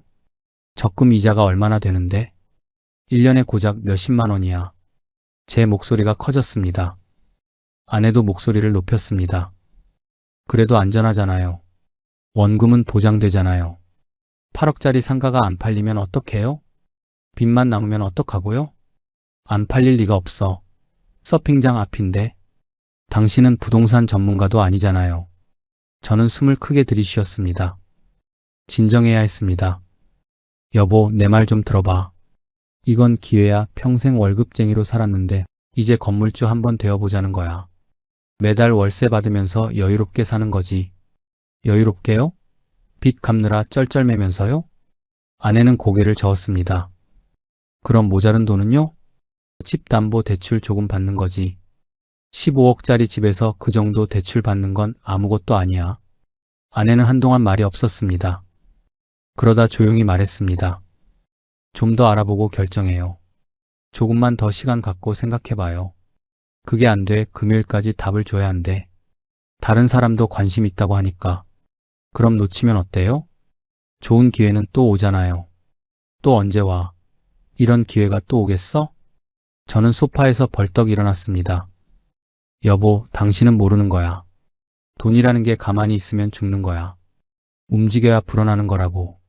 아내도 일어났습니다. 알아요. 근데 무턱대고 움직이면 다 잃을 수도 있다는 것도 알아요. 우리는 서로를 바라보며 침묵했습니다. 그날 밤 저는 잠을 이룰 수 없었습니다. 아내는 먼저 안방으로 들어갔고 저는 거실에 앉아 태블릿으로 거북섬을 검색했습니다. 뉴스 기사들이 쏟아졌습니다. 세계 최대 인공 서핑장, 연 150만 명 방문, 시흥의 랜드마크. 이게 망할 리가 없잖아. 다음날 아침 조 사장에게서 문자가 왔습니다. 김 사장님, 어떻게 하실 건가요? 오늘까지입니다. 다른 분이 계약금 준비했다고 하네요. 저는 핸드폰을 꽉 쥐었습니다. 결정의 시간이었습니다. 금요일 오전 저는 조 사장에게 전화를 걸었습니다. 조 사장, 나 해야겠어. 오, 결정하셨습니까? 잘 생각하셨습니다. 전화를 끊고 나니 심장이 뛰었습니다. 두려움인지 설렘인지 구분이 안 됐습니다. 계약일은 다음 주 화요일로 잡혔습니다. 그때까지 계약금 1억 원을 준비해야 했습니다. 저는 퇴직금 통장에서 1억을 따로 빼두었습니다. 그날 저녁 아내에게 말했습니다. 여보, 나 계약하기로 했어. 아내가 설거지하던 손을 멈췄습니다. 뭐라고요? 거북섬 상가. 계약하기로 했어. 아내는 수세미를 싱크대에 던지듯 내려놨습니다. 내 말은 듣지도 않고 혼자 결정했어요? 여보, 이건 기회야. 놓치면 안 돼. 기회는 무슨? 당신 지금 우리 노후 자금을 도박판에 거는 거예요. 아내 목소리가 떨렸습니다. 저는 거실로 나와 소파에 앉았습니다. 아내가 따라 나왔습니다. 당신 정말 이러실 거예요? 우리 나이가 몇인데 빚을 져요? 빚이 아니라 투자야. 투자. 투자든 빚이든 우리가 감당할 수 있는 건가요? 저는 한숨을 쉬었습니다. 여보, 내가 32년간 뭐 했는지 알아? 사람 봤어. 수만 명의 사람을 면접하고 판단했다고. 누가 거짓말하는지, 누가 믿을 만한지 그걸 귀신같이 알아봤어. 그게 지금이랑 무슨 상관이에요? 조 사장이 나한테 사기 칠 사람 같아? 그 사람도 똑같이 8억 투자했어. 자기 돈 걸었다고 그 사람이 바보야? 아내는 고개를 저었습니다. 당신 지금 제대로 생각하는 거 맞아요? 회사 그만둔 지 한 달도 안 됐잖아요. 마음이 불안정한 상태라고요. 불안정? 나 멀쩡해. 멀쩡한 사람이 8억짜리 상가를 일주일 만에 결정해요? 저는 벌떡 일어났습니다. 당신은 뭘 몰라. 송도 집값이 15억인데 5억 대출받는 게 뭐가 대수야? 집값의 3분의 1도 안 되는 금액이라고. 3분의 1이 작은 돈이에요? 5억이 적은 돈이에요? 적은 돈이지. 임대료 들어오면 이자는 자동으로 갚아지는 거야. 아내가 눈물을 글썽였습니다. 아내는 한참을 저를 바라보다가 조용히 말했습니다. 당신 후회할 거예요. 후회 안 해. 후회하게 될 거라고요. 아내는 안방으로 들어가 문을 닫았습니다. 주말 내내 집안 분위기는 얼어붙었습니다. 아내는 저와 말을 섞지 않았고 저도 굳이 먼저 말을 걸지 않았습니다. 월요일 저는 은행에 갔습니다. 대출 상담을 받기 위해서였습니다. 15억 아파트 담보로 얼마까지 가능한가요? 신용도에 따라 다르지만 보통 감정가의 60%까지 가능합니다. 9억 정도까지는 나올 수 있습니다. 그럼 5억만 받으면 되겠네요. 5억이요? 용도가 어떻게 되시나요? 상가 투자입니다. 대출 상담사가 화면을 보며 고개를 끄덕였습니다. 담보가 충분하시니 문제 없습니다. 금리는 연 5% 정도 나올 것 같습니다. 5% 월 이자가 200만 원 정도. 괜찮아. 임대료 500만 원. 들어오면 충분히 감당 가능해. 서류를 작성하며 잠깐 손이 떨렸습니다. 평생 빚 없이 살려고 악착같이 버텼는데 지금 5억 빚을 지려는 거였습니다. 하지만 이건 다릅니다. 소비 대출이 아니라 투자 대출. 자산을 늘리기 위한 현명한 선택. 저는 스스로를 다독이며 서류에 사인했습니다. 화요일 오전 10시 부동산 중개 사무실. 조 사장이 먼저 와 있었습니다. 김 사장님 오셨습니까? 오늘부터 우리 동료 건물주네요. 악수를 나누고 자리에 앉았습니다. 분양업체 직원이 계약서 뭉치를 내밀었습니다.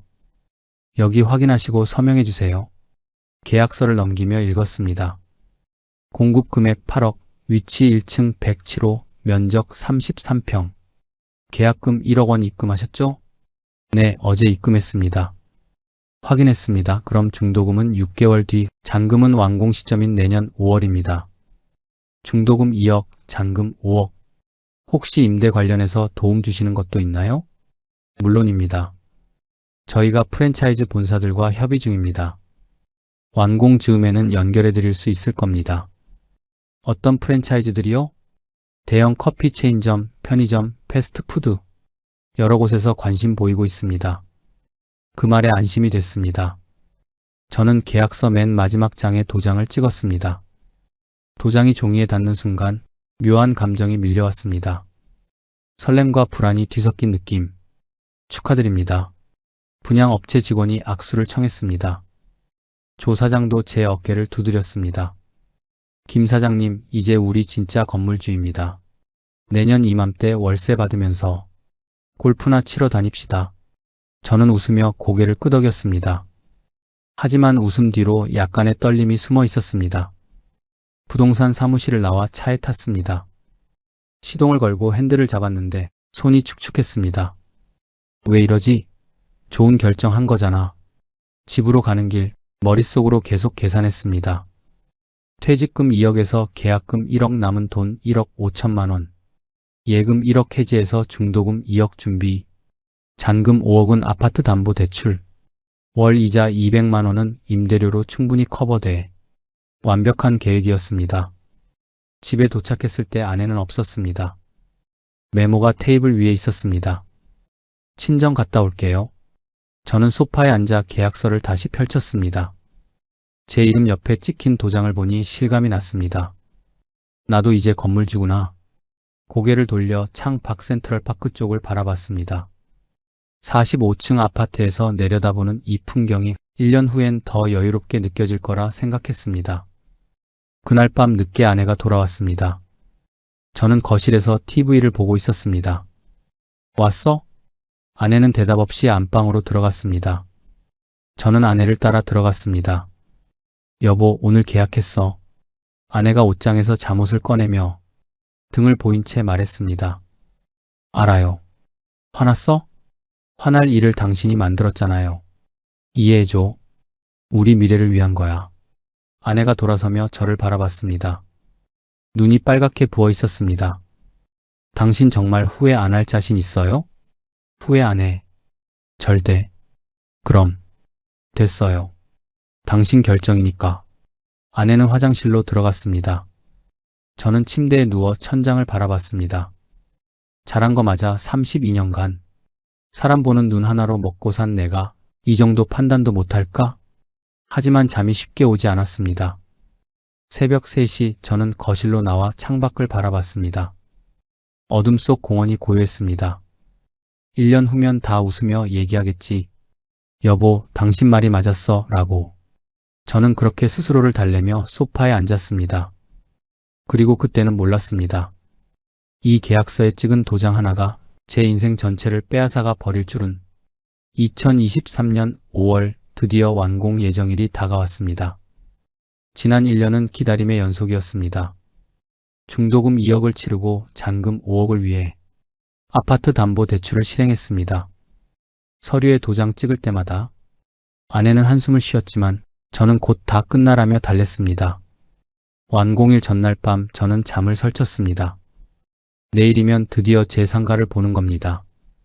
1층 107호, 33평짜리 황금 알. 아침 일찍 일어나 양복을 차려입었습니다. 거울을 보니 묘하게 떨렸습니다. 오늘 거북섬 간다고요? 아내가 커피를 건네며 물었습니다. 응. 완공 확인하러. 같이 갈까요? 아니, 괜찮아.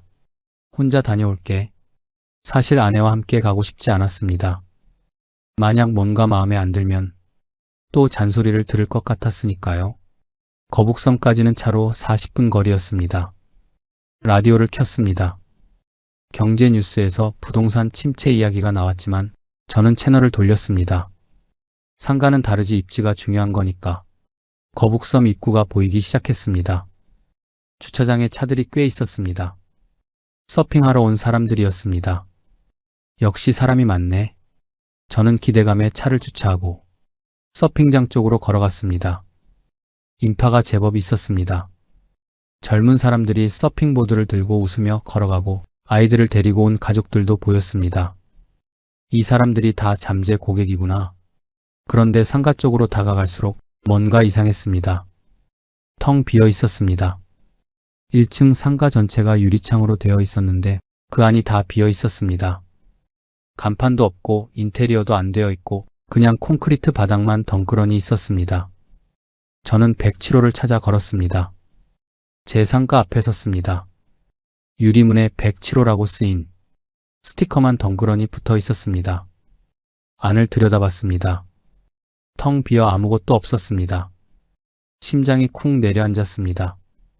아직 입주 전이니까 당연한 거겠지. 곧 프랜차이즈 들어온다고 했잖아. 저는 스스로를 다독이며 상가 전체를 둘러봤습니다. 106호도 비어있고 108호도 비어있고 1층 전체가 다 비어 있었습니다. 아니, 한 곳만 문을 열었습니다. 부동산 중개 사무소였습니다. 저는 그쪽으로 걸어갔습니다. 안녕하세요. 중개 사무소 직원이 반갑게 맞았습니다. 어서 오세요. 분양받으신 분이신가요? 네. 107호요. 아, 107호. 좋은 자리 잡으셨네요. 저기, 언제쯤 임대가 될까요? 직원 얼굴이 미묘하게 굳었습니다. 임대요? 지금 여러 곳과 협의 중입니다. 구체적으로 어디랑요? 그게 아직 확정된 건 없고요. 문의는 들어오고 있습니다. 문의만 들어온다는 얘기였습니다. 계약은 하나도 안 됐다는 뜻. 혹시 조 사장님 아세요? 저랑 같이 투자한 분인데. 아, 조 사장님. 알죠. 근데 요즘 잘 안 보이시네요. 제 등에 식은땀이 흘렀습니다. 그럼 다른 호수는 임대 많이 됐나요? 아직은 대부분 빈 상태입니다. 제 머릿속이 하얘졌습니다. 중개소를 나와 다시 상가를 둘러봤습니다. 유리창 너머로 보이는 텅 빈 공간들, 서핑장으로 걸어가는 사람들은 상가 쪽을 쳐다보지도 않았습니다. 서핑장 입구 쪽으로 가봤습니다. 거기엔 이미 편의점, 카페, 음식점이 다 있었습니다. 서핑장 안쪽에요. 사람들은 거기서 다 해결하고 나갔습니다. 굳이 밖에 있는 상가까지 나올 이유가 없었습니다. 저는 벤치에 주저앉았습니다. 이게 뭐지? 핸드폰을 꺼내 조 사장에게 전화를 걸었습니다. 신호음이 길게 울렸습니다. 한참 만에 받았습니다. 김 사장님. 조 사장, 나 지금 거북섬인데 상가 다 비어있던데? 아, 그거 완공 직후라 그렇습니다. 곧 입주 시작할 겁니다. 곧이 언제야? 프랜차이즈랑 협의 중이라더니 계약된 건 하나도 없다던데? 그게 요즘 경기가 안 좋아서 프랜차이즈들이 좀 신중하게 접근하고 있습니다. 그럼 언제쯤 임대가 될 것 같아요? 시즌 시작하면 괜찮을 겁니다. 여름 되면 사람 더 많이 올 거고. 조 사장 목소리에 확신이 없었습니다. 조 사장, 솔직히 말해봐요. 지금 상황이 어떤 거예요? 상황이요? 괜찮습니다. 조금만 기다리시면. 기다리면 뭐가 해결돼요? 제 목소리가 높아졌습니다. 김 사장님, 진정하세요. 저도 똑같이 투자했지 않습니까? 저도 기다리고 있어요. 전화를 끊었습니다. 저는 한참을 벤치에 앉아 있었습니다. 서핑을 마치고 나오는 사람들을 멍하니 바라봤습니다. 그들은 웃으며 차로 걸어갔습니다. 텅 빈 상가 앞을 그냥 지나쳤습니다.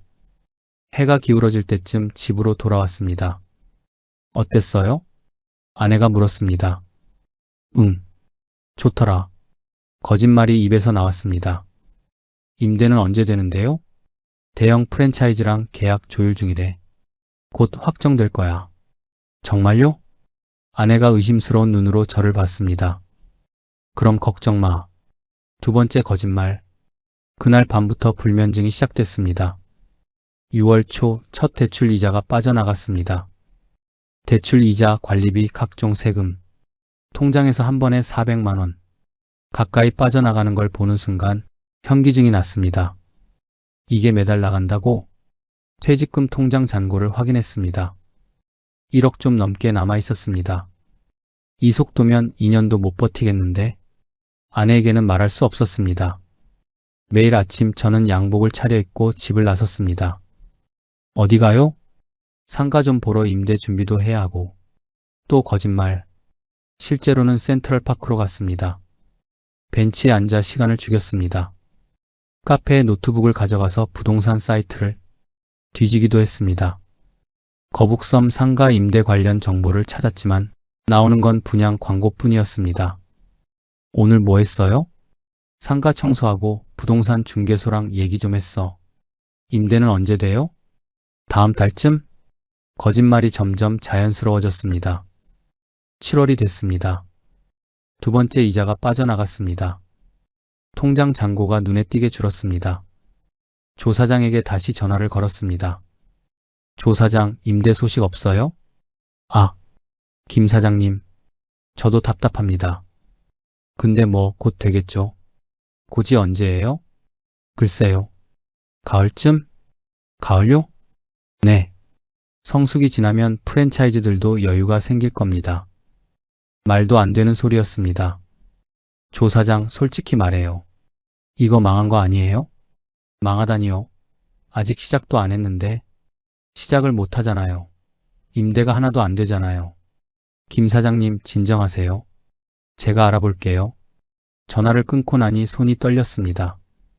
8월, 9월. 이자는 계속 빠져나갔습니다. 통장 잔고가 5천만 원 밑으로 떨어졌습니다. 이러다간 1년도 못 버티겠는데 밤마다 계산기를 두드렸습니다. 월 400만 원씩 나가면 1년이면 5천만 원 가까이, 2년이면 거의 1억. 통장에 돈이 눈 녹듯 사라지고 있었습니다. 아내에게 들킬까봐 은행 문자를 몰래 지웠습니다. 그러던 어느 날 아내가 물었습니다. 여보, 요즘 생활비 통장 돈이 왜 이렇게 적어요? 상가 관리비 나가는 게 좀 있어서. 관리비가 얼마나 나가는데요? 한 100만 원? 실제로는 관리비만 150만 원이었습니다. 아내가 고개를 갸우뚱했지만 더 묻지는 않았습니다. 10월 어느 날 저는 거북섬에 다시 갔습니다. 상가는 여전히 텅 비어 있었습니다. 5개월이 지났는데 달라진 게 하나도 없었습니다. 중개사무소에 들어가 물었습니다. 혹시 임대 계약된 호수 있나요? 직원이 난처한 표정으로 대답했습니다. 아직은 없습니다. 하나도요? 네. 문의는 계속 들어오는데 실제 계약까지는. 저는 상가 앞 벤치에 주저앉았습니다. 8억. 제 퇴직금 전부와 집까지 담보로 잡힌 8억. 그 돈이 지금 이 텅 빈 콘크리트 바닥에 묻혀 있었습니다. 해가 지기 시작했습니다. 서핑장에서 사람들이 하나둘 나왔습니다. 그들은 텅 빈 상가를 스쳐 지나갔습니다. 마치 저를 스쳐 지나가듯이 집으로 돌아오는 차 안에서 저는 핸들을 꽉 쥐었습니다. 어떡하지? 이 말이 머릿속에서 맴돌았습니다. 집 앞 주차장에 차를 세우고 한참을 앉아 있었습니다. 안으로 들어가면 또 거짓말을 해야 했습니다. 오늘 임대 문이 왔어. 곧 계약될 것 같아. 그렇게 또 하루를 넘기는 거였습니다. 저는 백미러로 제 얼굴을 봤습니다. 초췌했습니다. 32년 인사부장의 자신감은 온데간데 없었습니다. 그저 거짓말로 하루하루를 버티는 초라한 남자만 남아 있었습니다. 2024년 1월 새해가 밝았습니다. 하지만 제게는 희망이 아니라 절망의 시작이었습니다. 통장 잔고가 3천만 원 밑으로 떨어졌습니다. 이대로면 곧 바닥납니다. 거북섬 상가는 여전히 텅 비어 있었습니다. 상가를 분양받고 단 한 푼의 임대료도 들어오지 않았습니다. 설날 연휴 딸이 집에 왔습니다. 아빠, 새해 복 많이 받으세요. 30살 딸아이가 세배를 했습니다. 저는 세배 돈으로 50만 원을 줬습니다. 예전 같으면 100만 원을 줬을 텐데. 아빠, 이거면 충분해요. 너무 많이 주지 마세요. 딸은 씩씩하게 웃었습니다. 우리 딸 회사 잘 다니고 있지? 네, 요즘 프로젝트 하나 맡아서 바쁘긴 한데 재미있어요. 남자친구는? 딸이 얼굴을 붉혔습니다. 아직 특별히 만나는 사람은 없어요. 저는 딸을 보며 가슴이 먹먹했습니다. 딸이 고등학교에 입학하던 날, 저는 은행에 적금을 하나 만들었습니다. 통장 이름을 공주님 시집가는 날이라고 지었습니다. 매달 50만 원씩 딸의 결혼자금으로 모아왔습니다. 한 번도 거르지 않았습니다. 그 돈만큼은 절대 손대지 않았습니다. 지금 그 통장에 8천만 원이 있었습니다. 딸, 밥 먹자. 저는 딸과 함께 식탁에 앉았습니다. 아내가 준비한 떡국을 먹으며 저는 딸을 계속 쳐다봤습니다. 아빠, 왜 그렇게 보세요? 그냥 우리 딸 다 컸다 싶어서. 설 연휴가 끝나고 딸이 돌아간 뒤 저는 책상 서랍을 열었습니다. 그 적금 통장을 꺼내봤습니다. 공주님 시집가는 날, 잔고 8천만 원. 저는 통장을 들고 한참을 앉아 있었습니다. 이건 절대 안 돼. 하지만 머릿속에서는 계산이 돌아갔습니다. 8천만 원. 이걸로 이자 내고 관리비 내면 길어야 1년에서 2년. 안 돼. 이건 딸 거야. 그전엔 무조건 임대가 나가야 해. 저는 통장을 서랍에 다시 넣었습니다. 2월 초 이자일이 다가왔습니다. 이번 달 이자를 내면 통장이 거의 바닥납니다. 저는 조 사장에게 전화를 걸었습니다. 조 사장, 임대 소식 없어요? 죄송합니다. 아직은이 언제까지예요? 벌써 8개월이 지났잖아요. 저도 답답합니다. 근데 어쩌겠습니까? 경기가 이러니 경기 탓만 할 거예요? 처음에 뭐라고 했어요? 프랜차이즈 다 대기 중이라며. 그때는 저도 그렇게 들었습니다. 조 사장 상가는 어때요? 임대됐어요? 전화 너머로 침묵이 흘렀습니다. 안 됐습니다. 조 사장도 안 됐어요? 네. 저도 지금 이자 내느라. 저는 전화를 끊고 책상에 머리를 박았습니다. 그날 밤 저는 또 서랍을 열었습니다. 딸 적금 통장. 2개월만 버티면 뭔가 달라질 거야. 사람들 더 많이 올 거고. 저는 스스로에게 거짓말을 했습니다. 다음날 아침 저는 양복을 입고 은행으로 갔습니다. 창구 직원에게 통장을 내밀었습니다. 적금 해지하러 왔습니다. 직원이 통장을 보더니 물었습니다. 13년 동안 부으신 건데 정말 해지하시겠어요? 지금 해지하시면 이자 손해가. 괜찮습니다. 해지해 주세요. 혹시 급하게 쓰실 일이 있으시면 대출을 받으시는 게. 해지해 주세요. 제 목소리가 떨렸습니다. 직원이 서류를 내밀었습니다. 여기 서명하시고 도장 찍어주세요. 저는 떨리는 손으로 펜을 잡았습니다. 서명을 하는데 글씨가 흐트러졌습니다. 13년의 정성이 사라졌습니다. 해지 금액 8천만 원 입금됐습니다. 확인하시겠어요? 저는 고개를 끄덕였습니다. 은행을 나와 주차장으로 걸어갔습니다. 다리에 힘이 없었습니다. 차에 타서 핸들을 잡았는데 눈물이 났습니다. 미안하다. 딸아. 저는 혼잣말을 했습니다. 아빠가 더 크게 불려서 돌려줄게, 꼭 돌려줄게. 하지만 그게 거짓말인 걸 저 자신도 알고 있었습니다. 집으로 돌아왔을 때 아내는 장을 보러 나간 상태였습니다. 저는 소파에 앉아 멍하니 천장을 바라봤습니다. 핸드폰이 울렸습니다. 딸이었습니다. 아빠. 응, 딸. 아빠 괜찮으세요? 설날에 보니까 안색이 안 좋으시던데. 아니야, 아빠 괜찮아. 목소리도 이상해요. 무슨 일 있어요? 무슨 일이 있겠어. 다 잘 돼가고 있어. 정말요? 그럼. 아빠가 언제 거짓말하는 거 봤니? 전화를 끊고 나니 자괴감이 밀려왔습니다. 나 지금 뭐 하는 거지? 저녁에 아내가 돌아왔습니다. 저 왔어요. 저는 거실에서 TV를 보는 척하고 있었습니다. 오늘 뭐 했어요? 상가 관련 일 좀 보고. 임대는 언제 돼요? 맨날 물어보는 것 같은데. 다음 달쯤. 유력한 곳이 있대. 거짓말이 자연스럽게 나왔습니다. 밤에 잠을 이룰 수 없었습니다. 딸 얼굴이 계속 떠올랐습니다.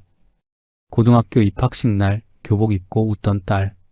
대학 졸업식 날 학사모 쓰고 사진 찍던 딸. 그 아이가 결혼할 때 제가 뭐라고 말해야 할까요? 딸아, 미안한데. 아빠가 결혼 자금을. 상상만 해도 숨이 막혔습니다. 3월 초 조 사장에게서 연락이 왔습니다. 김 사장님, 좋은 소식이 있습니다. 뭔데요? 편의점 체인에서 문의가 왔답니다. 몇 군데 관심 보인대요. 정말요? 한 줄기 희망이 보였습니다. 네. 조금만 더 기다리시면 될 것 같습니다. 언제요? 다음 달쯤? 저는 그 말에 매달렸습니다. 그래. 조금만 더. 딸 적금까지 썼는데 이제라도 되면. 하지만 4월이 됐습니다. 아무 소식도 없었습니다. 조 사장에게 전화를 걸었지만 받지 않았습니다. 문자를 보냈습니다. 편의점 건은 어떻게 됐습니까? 답장이 없었습니다. 저는 거북섬으로 다시 갔습니다. 상가는 여전히 텅 비어 있었습니다. 중개사무소 직원에게 물었습니다. 편의점 들어온다는 얘기 들으셨어요? 편의점이요? 처음 듣는데요. 저는 그 자리에서 무너졌습니다. 조 사장이 저를 희망 고문했던 겁니다. 집으로 돌아오는 길 저는 차를 갓길에 세웠습니다. 핸들을 잡고 소리 없이 울었습니다. 딸 결혼자금 8천만 원. 그 돈도 이자로 녹아 사라지고 있었습니다. 돌려줄 방법은 없었습니다. 저는 그날 밤 센트럴파크 벤치에 앉아 있었습니다. 45층 우리 집 불빛이 보였습니다. 저 집도 곧 잃게 되겠죠. 아파트 담보 대출 이자마저 밀리기 시작했으니까요. 저는 하늘을 올려다봤습니다. 별이 보이지 않았습니다. 송도의 화려한 불빛들이 별빛을 다 삼켜버린 것처럼, 제 욕심이 딸의 미래를 삼켜버린 것처럼 2024년 재앙이 시작됐습니다. 거북섬 상가의 관리비를 내느라 아파트 담보 대출 이자를 연체하기 시작했습니다. 어느 쪽을 먼저 막을까 고민하다가 저는 아파트 쪽을 연체하기로 했습니다. 어차피 집은 안 팔 거니까 한두 달 밀려도 괜찮겠지. 어리석은 판단이었습니다. 5월 핸드폰에 문자가 왔습니다. 대출 이자 연체 알림. 5월분 이자 미납으로 연체료가 부과됩니다. 저는 재빨리 문자를 지웠습니다. 하지만 다음 날 또 왔습니다. 2차 연체 안내. 일주일 뒤엔 전화까지 왔습니다. 고객님, 대출 이자 연체 중이십니다. 이번 주 내로 입금하지 않으시면 연체 등록이. 알겠습니다. 곧 입금하겠습니다. 전화를 끊고 나니 식은땀이 났습니다. 그날 저녁 슈퍼 가서 맥주 좀 사올게. 아내의 눈길을 피해 도망치듯 현관문을 나섰습니다. 엘리베이터를 타고 내려와 아파트 단지를 걷는데 갑자기 주머니가 허전했습니다. 핸드폰 평소 같으면 분신처럼 챙겼을 그것을 충전기에 꽂아두고 그냥 나온 겁니다. 등줄기에 서늘한 소름이 돋았습니다. 혹시라도 은행에서 독촉 전화나 문자가 오면 끝장이라는 생각에 저는 맥주고 뭐고 앞만 보고 다시 집으로 뛰어 올라갔습니다. 숨이 턱 끝까지 차올랐습니다. 현관문 비밀번호를 누르려는데 안에서 문이 벌컥 열렸습니다. 아내가 외출복 차림으로 서 있었습니다. 손에는 제 핸드폰이 들려 있었습니다. 당신 어디 가려고? 제 목소리가 가늘게 떨렸습니다. 아내가 차가운 눈빛으로 저를 내려다보며 말했습니다. 슈퍼 간 사람이 핸드폰도 두고 가서 가져다 주려고 따라 나갔는데 아내는 말을 멈추고 핸드폰 화면을 제 눈앞에 들이밀었습니다. 당신 이게 뭐예요? 화면 위에는 지우지 못한 은행 연체 알림 팝업 창이 선명하게 떠 있었습니다. 그 순간 제가 지켜온 32년의 자존심이 현관 바닥으로 툭 떨어졌습니다. 제 머릿속이 하얘졌습니다. 그게 도대체 무슨 일이에요? 아내가 핸드폰을 제게 건넸습니다. 저는 아무 말도 할 수 없었습니다. 아내는 거실로 들어가 노트북을 켰습니다. 거북섬이죠? 당신이 투자한 곳? 여보. 아내는 검색창에 거북섬 상가를 쳤습니다. 기사들이 쏟아졌습니다. 거북섬 상가 공실률 80% 육박. 투자자들 울상. 서핑장 화랑에도 상가는 텅텅. 왜? 거북섬 상가 분양 사기 의혹 제기. 아내는 기사를 하나씩 클릭하며 읽었습니다. 저는 그 옆에 서서 입을 다물고 있었습니다. 공실률이 80%래요. 투자자들이 집단 소송 준비 중이래요. 아내가 저를 돌아봤습니다. 이게 당신이 말한 황금 알랐는 거위예요? 여보, 나도 몰랐어. 조 사장 얘기는 집어치우세요. 당신이 판단한 거잖아요. 아내 목소리가 높아졌습니다. 사람 보는 눈 좋다며, 32년 인사부장 했다며, 그래서 이 꼴이에요? 저는 아무 대꾸도 하지 못했습니다. 아내는 다시 노트북을 봤습니다. 대출 이자가 얼마나 밀렸어요? 두 달? 정확히 말해요. 2달 반. 아내가 한숨을 쉬었습니다. 그때 투자하고 남은 돈 있잖아요. 그건요? 그것까지 다 쓴 거예요? 저는 입술을 깨물었습니다. 다 썼어. 다요? 1년 만에 다 썼어요? 이자 내느라. 아내가 의자에 주저앉았습니다. 세상에, 우리 노후 자금이. 잠시 침묵이 흘렀습니다. 그리고 아내가 조용히 물었습니다. 우리 딸 적금은요? 제 심장이 멎는 것 같았습니다. 그건 설마 우리 딸 적금도 건드렸어요? 아내 목소리가 떨렸습니다. 저는 고개를 숙였습니다. 대답해요. 적금 건드렸냐고요? 미안해. 그 순간 아내가 소리를 질렀습니다. 당신 미쳤어요? 적금까지? 아내는 소파에서 벌떡 일어나 제게 다가왔습니다. 건드리지 말자고 했잖아요. 그것만은 절대 손대지 말자고. 당신이 약속했잖아요. 급한 불을 꺼야 했어. 급한 불은 무슨? 당신이 스스로 불 지른 거잖아요. 아내가 그 자리에 주저앉아 울기 시작했습니다. 우리 딸은 어떡해요? 결혼할 때 뭐라고 말할 건데? 저는 아내 옆에 무릎을 꿇었습니다. 미안해. 내가 잘못했어. 미안하면 다해요? 돈이 돌아와요? 아내는 얼굴을 손으로 가리고 흐느꼈습니다. 당신 말만 믿었어요. 사람 보는 눈 있다고, 조 사장 믿을 만하다고. 나는 처음부터 반대했어요. 나도 몰랐어. 몰랐다고요? 1년 동안 임대 하나도 안 됐으면 이상한 거 아니에요? 왜 계속 거짓말한 거예요? 말할 수가 없었어. 당신한테 실망시키고 싶지 않았어. 실망이요? 지금이 더 실망스러운데요. 아내가 제 옆에 섰습니다. 만족하세요? 저는 대답하지 못했습니다. 32년 회사 다녀서 모은 거, 딸 미래, 우리 집까지 다 날렸네요. 아내는 안방으로 들어갔습니다. 문을 닫는 소리가 들렸습니다. 저는 거실 소파에 앉았습니다. 창밖으로 야경이 보였습니다. 예전엔 저 야경이 자랑스러웠습니다. 지금은 저 야경이 저를 비웃는 것 같았습니다. 나, 뭘 한 거지? 저는 핸드폰을 소파에 던졌습니다. 그리고 두 손으로 얼굴을 감쌌습니다. 32년 쌓아온 모든 것, 가족의 신뢰, 노후 자금, 딸의 미래, 1년 만에 다 무너졌습니다. 8억짜리 콘크리트 덩어리와 함께 그날 밤 저는 잠들지 못했습니다. 안방에서 아내가 우는 소리가 들렸습니다. 저는 거실 소파에 누워 천장만 바라봤습니다. 이게 끝일까요? 아니면 더 깊은 지옥이 기다리고 있을까요? 2024년 9월 어느 금요일 저녁, 물류센터에서 주차 관리 일을 하고 돌아왔습니다. 네, 맞습니다. 저는 이미 일을 시작한 상태였습니다. 물류센터 주차장에서 시급을 받으며 일하고 있었습니다.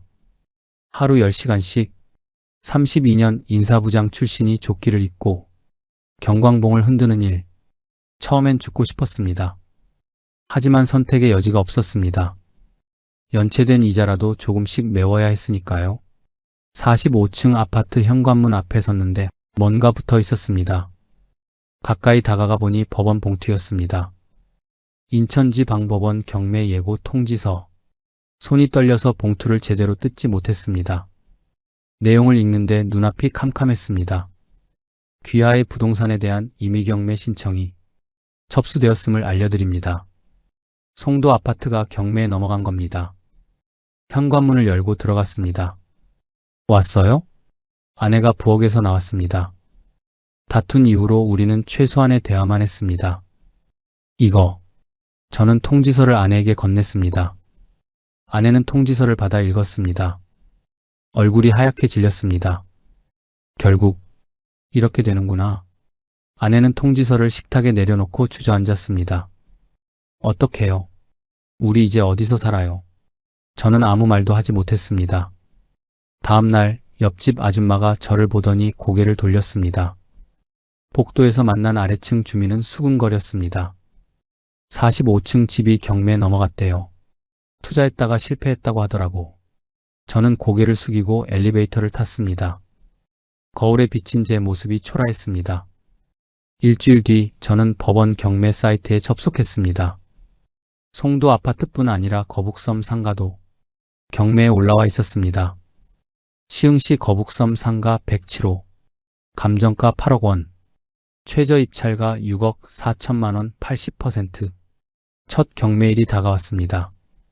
저는 법원 사이트를 새로 고침하며 기다렸습니다. 1차 유찰. 아무도 입찰하지 않았습니다. 다음 경매는 최저가가 또 떨어졌습니다. 두 번째, 세 번째. 계속 유찰됐습니다. 누군가 제 인생을 헐값에 쇼핑하기를 다리는 잔인한 시간이었습니다. 매번 유찰될 때마다 가격이 깎였습니다. 처음엔 조금 안도했습니다. 아직 안 팔렸으니까. 하지만 곧 깨달았습니다. 이건 안도가 아니라 파멸이 다가오는 속도일 뿐이라는 걸. 일하면서 쉬는 시간마다 법원 사이트를 확인했습니다. 아저씨, 뭘 그렇게 봐요? 같이 일하는 20대 청년이 물었습니다. 아무것도 아니야. 저는 핸드폰을 주머니에 넣었습니다. 10월 초 저는 변호사 사무실을 찾았습니다. 상황이 어떻게 되시나요? 변호사가 물었습니다. 저는 모든 걸 설명했습니다. 거북섬 상가 8억, 아파트 담보 대출 5억. 변호사는 고개를 저었습니다. 상가는 이미 글렀습니다. 경매로 팔려도 빚만 남을 겁니다. 지금 추세로 보면 2억 정도에 낙찰될 것 같은데 대출 원금이 5억이면 3억 넘게 빚이 남죠. 제 머리가 지끈거렸습니다. 아파트라도 지킬 방법은 없나요? 개인회생 신청하시면 아파트는 일단 보류될 수 있습니다. 하지만요? 결국은 팔아야 할 겁니다. 채무 조정 과정에서요. 저는 의자에 깊이 앉았습니다. 며칠 뒤 아내와 함께 변호사 사무실에 다시 갔습니다. 변호사가 서류를 펼쳐 보이며 설명했습니다. 개인회생을 하시면 최소 5년간 법원 관리를 받습니다. 매달 일정 금액을 납부하고. 아내가 눈물을 흘렸습니다. 저는 아내 손을 잡았습니다. 아내는 손을 뿌리쳤습니다. 상담을 마치고 나왔을 때 아내가 말했습니다. 지금 우리 꼴 좀 봐요. 이게 당신이 본 미래예요? 저는 고개를 들 수 없었습니다. 11월 중순 거북섬 상가가 5번째 경매에 올랐습니다. 낙찰가 1억 5천만 원, 8억이었던 상가가 1억 5천에 팔렸습니다. 감정가의 20%도 안 되는 가격이었습니다. 저는 주차장 구석으로 걸어가 주저앉았습니다. 아저씨, 괜찮아요? 누군가 물었지만 대답하지 못했습니다. 퇴근 시간이 됐지만 집에 갈 수 없었습니다. 예전에 자주 앉던 벤치에 앉았습니다. 저 집도 곧 사라질 겁니다. 저는 벤치에 앉아 울었습니다. 아이처럼 소리내어 울었습니다. 왜 이렇게 됐지? 지나가던 사람들이 저를 쳐다봤지만 신경 쓰지 않았습니다. 32년의 땀방울, 딸의 미래, 우리의 보금자리, 모든 게 한 줌의 재가 되었습니다. 밤이 깊어서야 집으로 돌아왔습니다. 아내는 잠든 것 같았습니다. 저는 거실 소파에 앉아 계산을 했습니다. 상가 대출 5억에서 낙찰가 1억 5천을 빼면 남은 빚이 3억 5천, 송도 아파트 대출이 5억, 합치면 8억 5천, 송도 아파트가 경매로 10억에 팔린다 해도 빚을 다 갚고 나면 1억 5천, 그것도 경매 진행 비용 빼면 거의 남지 않을 겁니다. 32년 일해서 모은 것, 다 합쳐 12억이 넘는 돈이 3년 만에 증발했습니다. 저는 노트북을 열어 구인구직 사이트를 검색했습니다. 60세 가능, 학력 무관, 단순 노무, 검색 결과가 떴습니다. 경비, 청소, 주차관리, 배달. 이게 제 미래였습니다. 창밖으로 송도의 야경이 보였습니다. 화려한 불빛들. 그 불빛 하나하나가 누군가의 꿈이겠죠. 저도 한때는 그 꿈을 꿨습니다. 건물주가 되는 꿈. 월세 받으며 여유롭게 사는 꿈. 그 꿈이 저를 이 지옥으로 끌고 왔습니다. 핸드폰에 딸에게서 문자가 왔습니다. 아빠 건강하세요? 제 걱정은 하지 마세요. 저는 문자를 보며 또 눈물을 흘렸습니다. 미안하다는 말밖에 할 수 없는 무능한 아버지. 사람 보는 눈 좋다던 인사부장. 결국 가장 중요한 판단에서 가장 크게 실패한 바보. 그게 바로 저였습니다. 그날 밤 저는 새벽까지 잠들지 못했습니다. 안방에서 아내가 한숨 쉬는 소리가 들렸습니다. 저 공원 벤치에서 처음 건물주를 꿈꿨던 날이 떠올랐습니다. 그때로 돌아갈 수만 있다면, 조사장의 전화를 받지 않았다면, 하지만 시간은 되돌릴 수 없었습니다. 그리고 가장 큰 추락은 아직 남아 있었습니다. 2025년 1월, 아파트는 결국 경매로 넘어갔습니다. 다행히 11억에 낙찰되어 대출을 갚고 2억 정도가 남았습니다. 하지만 거북선 빚 3억 5천을 갚고 나니 손에 남은 건 없었습니다. 오히려 1억 5천의 빚이 더 생겼습니다. 변호사와 상담 끝에 개인회생 절차를 밟기로 했습니다. 앞으로 5년간 매달 일정 금액을 법원에 납부해야 합니다. 지금 저는 송도가 보이는 변두리 5평 원룸에 삽니다. 월세 40만 원, 관리비 포함하면 50만 원 나갑니다. 45층 센트럴 파크뷰에서 5평 원룸 벽뷰로. 이게 3년의 결과였습니다. 아침 6시 알람이 울리면 일어나 물류센터로 출근합니다. 차량 진입합니다. 천천히 경광봉을 흔들며 소리칩니다. 저녁에는 퇴근길에 대리운전 앱을 켜둡니다. 예전 같으면 상상도 못했을 일입니다. 60 넘은 나이에 하루 두세 가지 일을 한다는 게, 그리고 밤 9시부터 새벽 2시까지 대리운전을 합니다. 안녕하세요, 대리기사입니다. 술 냄새 나는 차 안에서 핸들을 잡습니다. 2만원, 3만원. 한 건 한 건이 소중합니다. 새벽 2시가 넘으면 집으로 돌아갑니다. 원룸 문을 열면 아내가 켜놓은 작은 스탠드 불빛이 보입니다. 좁은 부엌 식탁 위에 쪽지가 있습니다. 냉장고에 국이 있어요. 데워 드세요. 아내는 이미 잠든 상태입니다. 주말이면 아내도 일을 나갑니다. 대형마트 시식 코너에서 일합니다. 다녀올게요. 조심히 다녀와. 예전처럼 긴 대화는 나누지 않지만 적어도 말은 섞습니다. 어느 일요일 저녁 딸이 찾아왔습니다. 엄마, 아빠. 딸이 원룸 문을 열고 들어서며 주변을 둘러봤습니다. 눈빛이 흔들렸지만 애써 웃었습니다. 밥 먹었어? 아내가 물었습니다. 아직이요. 같이 먹어요. 좁은 식탁에 셋이 둘러앉았습니다. 아빠, 미안하다는 말은 이제 그만하세요. 딸이 제 말을 끊었습니다. 이미 지난 일이에요. 이제 앞만 보면 돼요. 식사를 마치고 딸이 봉투를 꺼냈습니다. 이거 얼마 안 되지만 생활비 보태 쓰세요. 50만 원이 들어 있었습니다. 안 돼. 내가 벌어서 내가 써야지. 저는 봉투를 되돌려 주려 했습니다. 아빠가 나 키우면서 쓴 돈에 비하면 아무것도 아니에요. 그냥 받으세요. 딸 눈에 눈물이 맺혔습니다. 아내도 울먹였습니다. 저는 그 봉투를 받으며 고개를 숙였습니다. 고맙다. 우리 딸. 딸이 돌아간 뒤 아내와 저는 한참 말이 없었습니다. 아내가 먼저 입을 열었습니다. 우리 딸 정말 잘 컸어요. 응. 당신 덕분이야. 아니에요. 당신도 열심히 키웠잖아요. 오랜만에 나눈 부드러운 대화였습니다. 여보. 왜요? 미안해. 정말로. 아내는 한숨을 쉬었습니다. 미안하다는 말 이제 그만해요. 지겹게 들었어요. 그래도 대신 앞으로 이런 일 없게 해요. 약속해요. 약속할게. 아내가 제 손을 잡았습니다. 오랜만에 느끼는 온기였습니다. 어느 날 밤 대리운전을 마치고 센트럴파크 앞을 지나게 됐습니다. 저는 차를 잠깐 세우고 예전에 살던 아파트를 올려다봤습니다. 예전엔 저 야경이 제 자랑이었습니다. 하지만 그 화려함은 차가웠습니다. 숫자만 컸지 따뜻함은 없었습니다. 지금 제가 사는 5평 원룸은 다릅니다. 창밖으로 보이는 건 옆집 벽뿐입니다. 야경은 없습니다. 하지만 퇴근하면 아내가 켜놓은 작은 불빛이 있습니다. 식탁 위 쪽지가 있습니다. 딸이 보내준 용돈이 있습니다.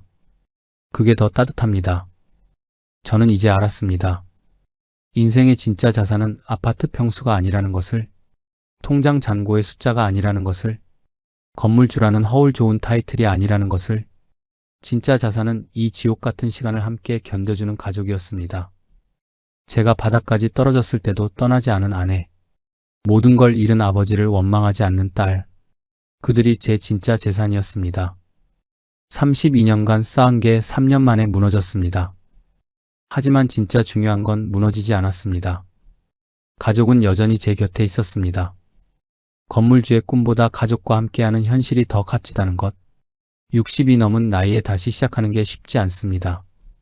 빚을 다 갚으려면 앞으로 5년을 더 일해야 합니다. 하지만 이번엔 혼자가 아닙니다. 아내가 있고 딸이 있습니다. 그들과 함께라면 다시 일어설 수 있습니다. 이번 생은 실패했지만 남은 생은 제대로 살 겁니다.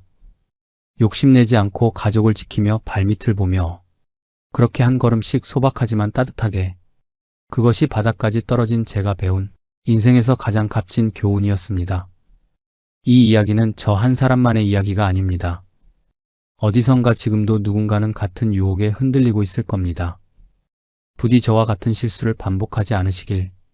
부족한 제 이야기가 조금이나마 와닿으셨다면 구독과 좋아요 버튼으로 응원 부탁드립니다. 여러분의 노후에 평안이 깃들기를 진심으로 기원합니다. 끝까지 시청해주셔서 감사합니다.